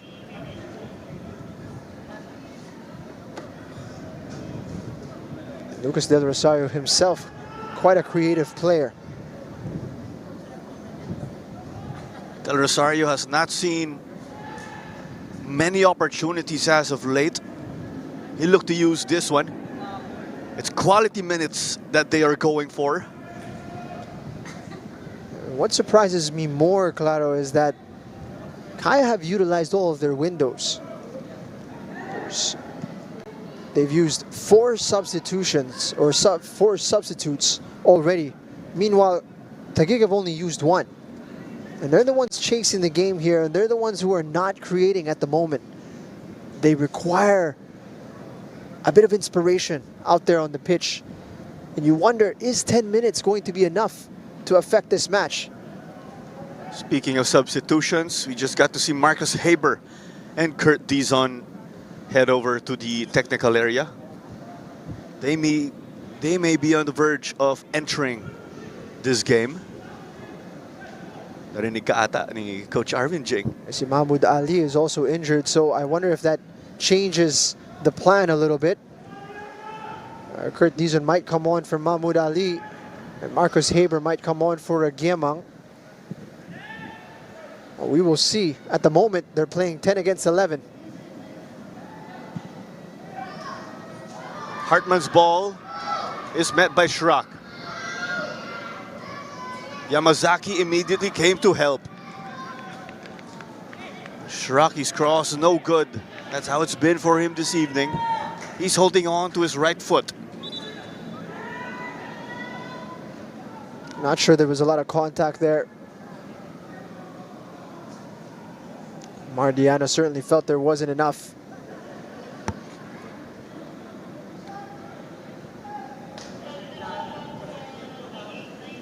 Substitutions now about to take place. As expected, Dizon enters for Ali. They also have Goldson, who's in the fourth official stable. They are going to use another window to put Goldson back in. You have Marcus Haber, who's back in the warm-up area of TAGUIG. It's a curious one. I mean, Goldson is already ready to come on anyway. Why stagger the substitutions? Sayang yung window, as they say. To be fair, they did make their first substitution during halftime, so they still have all three available, or at least they did. So they still have 2 windows to utilize. Yano lets this one bounce out as it was off the head of Agyemang. There is the anticipated change of Goldson coming in for Shiraki. Again, they're a minute apart. Why waste the window? Confusing one. And with you chasing the game also, you want minimal stoppages as you're trying to get back into this one.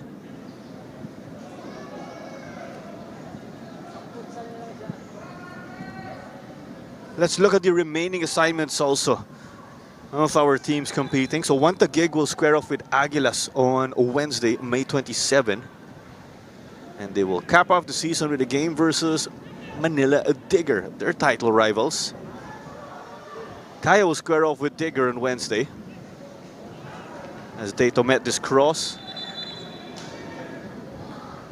Agyemang with a silly one, making contact with Dato. Right after Dato secured the ball also, mind you.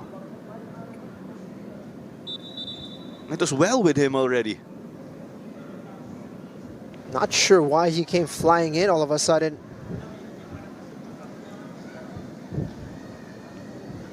He's gonna need a bit of treatment here. Let's have a look at it. Cross came in the hands of Dato. And then Agyemang comes in.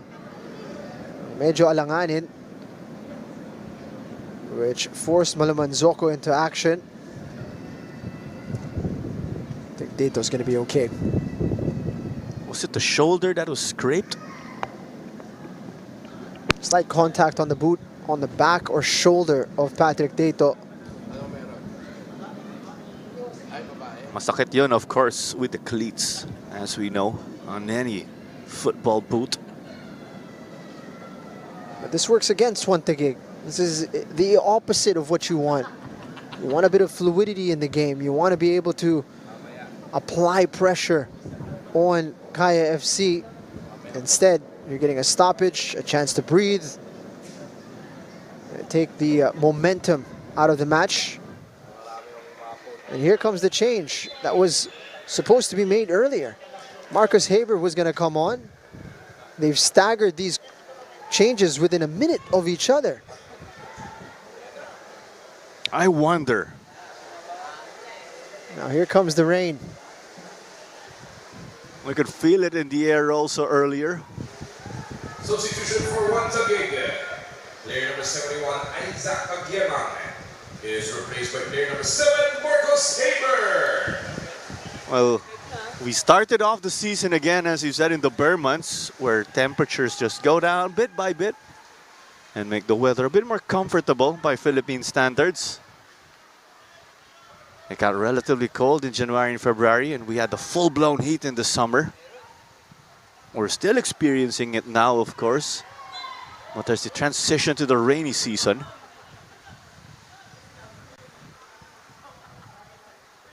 Melisa bringing out his veteran moves to delay the free kick in midfield.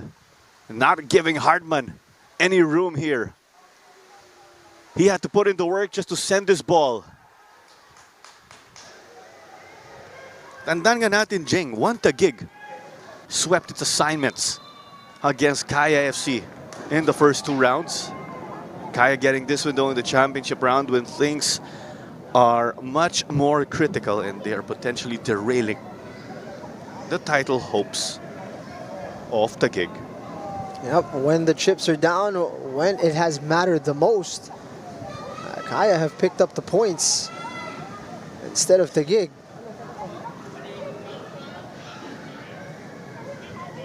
Knowing full well that Manila Digger had opened up a chance for them to secure a 3-point advantage. All the incentive was there for Taguig to grab this game. Goldson from Reichelt. That was a block from the back line.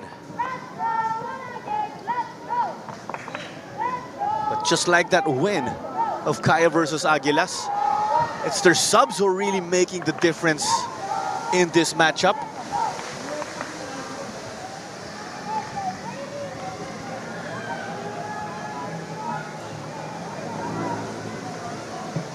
We also had rains in the Cebu One Taguig game in the first half. It was raining cats and dogs. The game ended, of course, with a damp pitch. The turf, as expected, was able to hold up.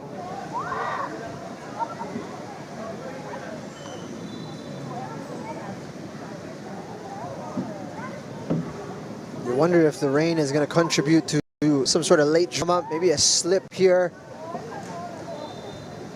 A slide of the ball somewhere. We've seen slips and slides change title races, as we know, in the history of football as a whole, and not just the local setting.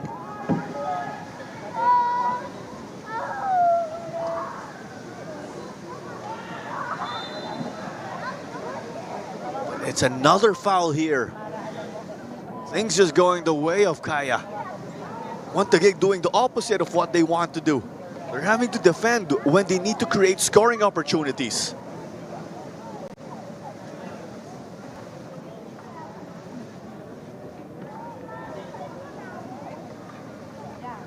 Kaya are going to be very pleased with how things are unfolding. Loose touch from Hartman. Clumsy foul from Saul May. Completely unnecessary on Jan Meliza as he was out of the play already.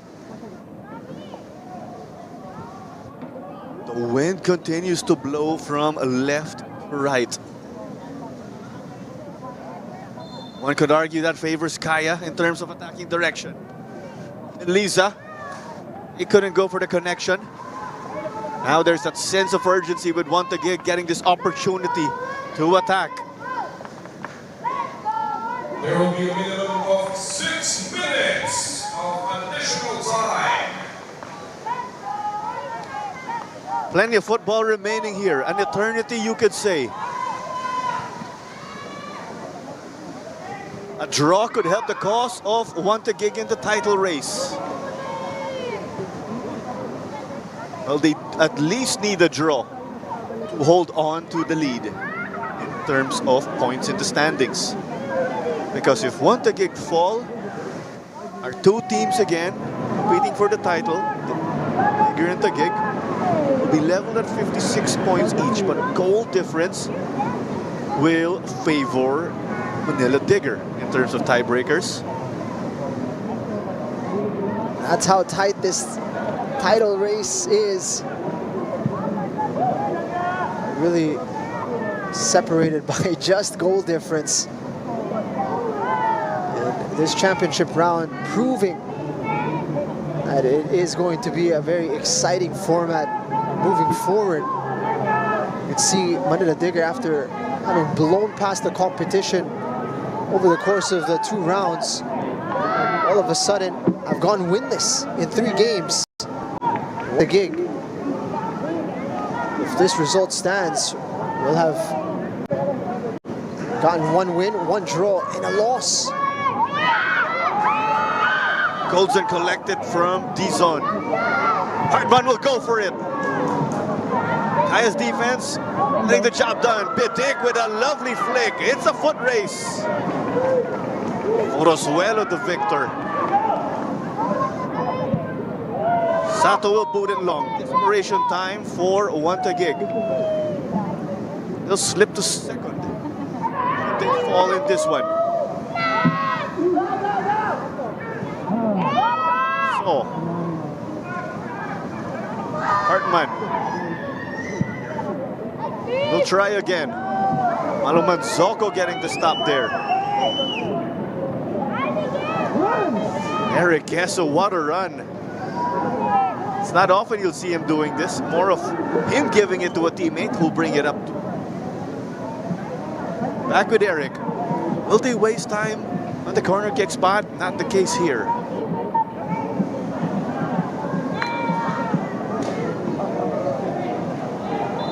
An anticlimactic way for Kaya to end possession. Never silly give away that. So clearly in an offside position. Mardiano is cramping.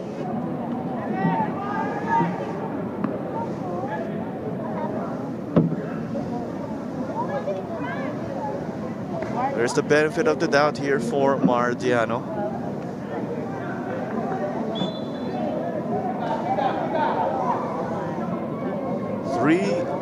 Minutes remaining in the allocated 6.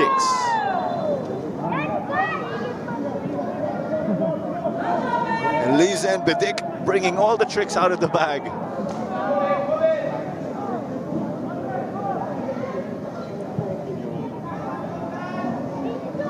Off of Haber.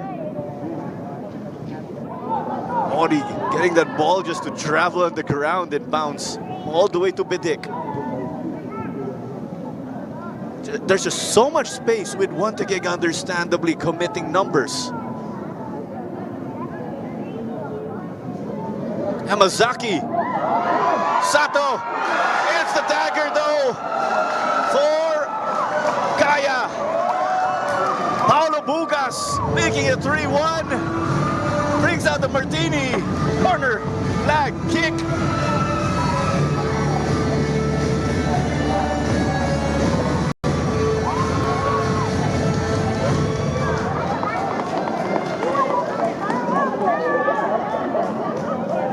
Fall asleep, you get punished by Kaya. 2 misses there, Kupich and Sato. Yamazaki though, credit to him for putting in the effort. Despite being the team in the lead, he's put in the extra effort to get to the end line. And Paulo Bugas alive and alert inside the box to put that one away. 3 points in the bag. Not 1 but 2 flying kicks from Kaya. Game, set, match here if you are Kaya FC. Yes, you were leading. This means a lot, Claro. This means a lot to Kaya. This is a team that beat them twice. And now they can put a nice statement in this season. And they're going to do it in style. Lucas Del Rosario changes directions. Hiraishi doing everything in his might. I mean, yes, Kaya led 2-1, but this is essentially the dagger.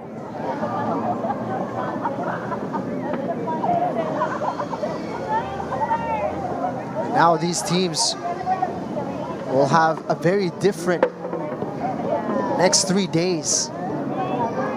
Kaya will be flying high, full of confidence. Meanwhile, TAGUIG will have to regroup after bitter disappointment here.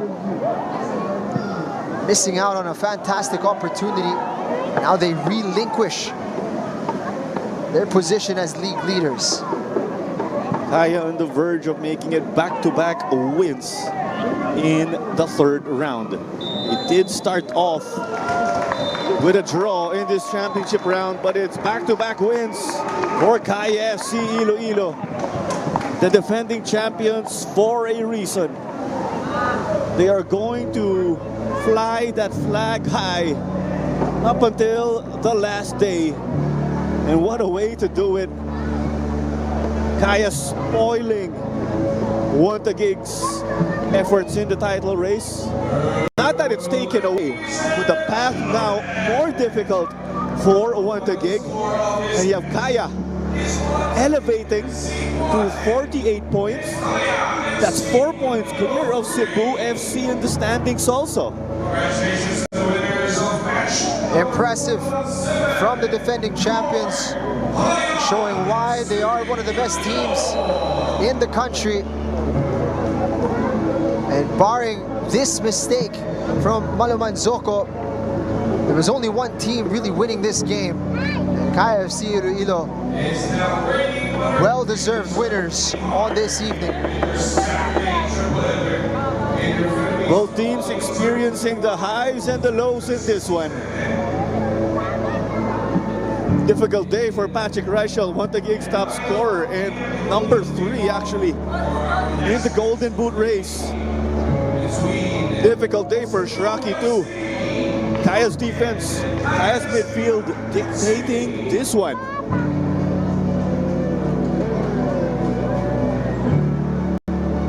It's a fantastic performance, a collective effort from Kaya FC Iloilo. The midfield locked down One Tagig's creators. They kept Patrick Reichel and Stefan Schrock quiet. And on the opposite flank, Joven Bedic doing the business off of the substitutes bench. Paulo Bugas doing the same. And Mike Ott providing a wonderful assist for Jan Meliza. It was all clicking for Coach Yu Hoshide and the defending champions, Kaya FC Iloilo. Paulo Bugas also getting a goal as he continues to make his return from injury, as we have these statistics. And it was actually even with both teams just taking their respective turns in dictating play. We had quality shots also on target and 2 yellow cards total. One thing you would say, Patrick Dato, virtually a spectator today, didn't have to put any real good saves to deny One Tagig. And that speaks volumes of the quality of the attack of One Tagig this evening. They're going to need to recover quickly because Wednesday is coming very, very quickly, and points need to be put on the board if they want to walk away with the title. And that sprint again to end the season is just getting shorter and shorter as we near the finish line. Confirmation of your scores again, Agiemang for One Tagig. We have Meliza, Bedic, and Bugas for Kaya FC Iloilo, who've just bagged this victory over One Tagig FC 3-1. But that does it for this match. Alongside Jingham Lang, this was Claro Manzano. And as we always say, we'll catch you in the next one. And we are PFL.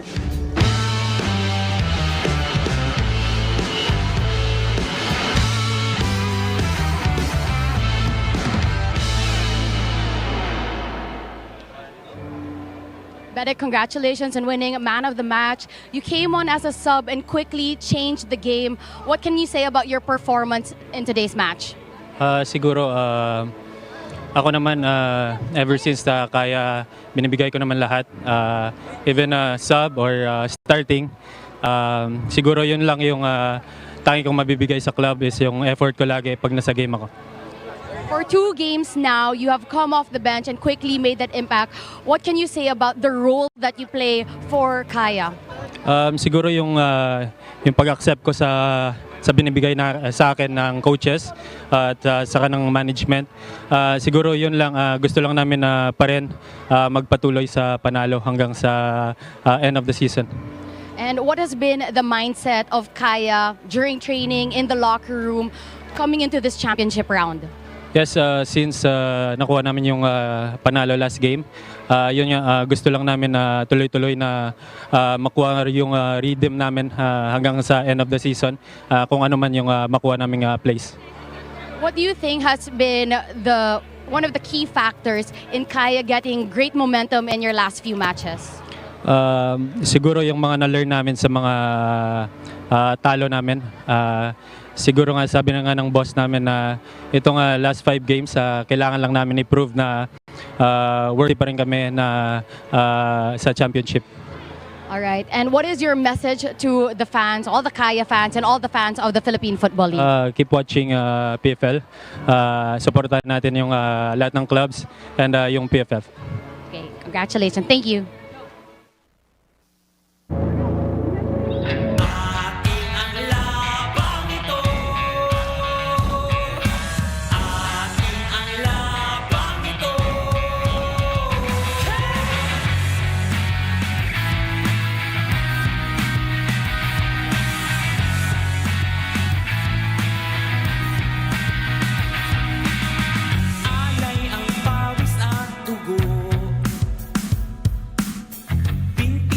Braso ang puhunan mo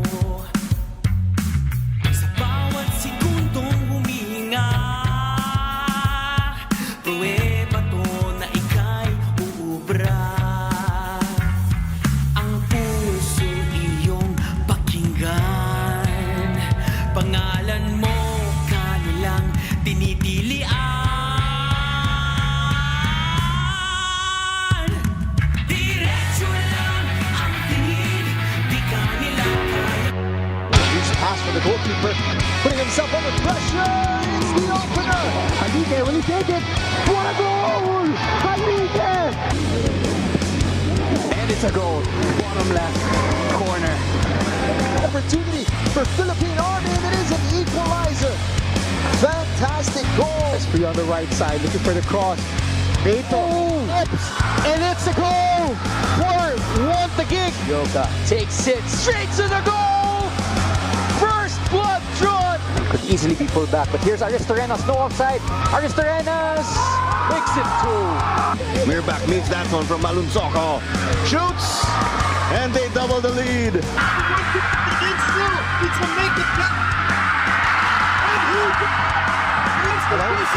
Yamaguchi!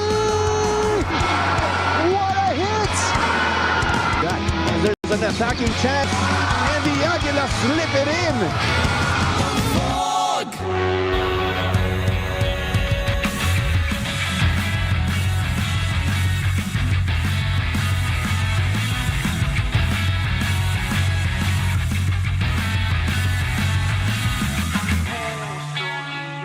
Pakinggan.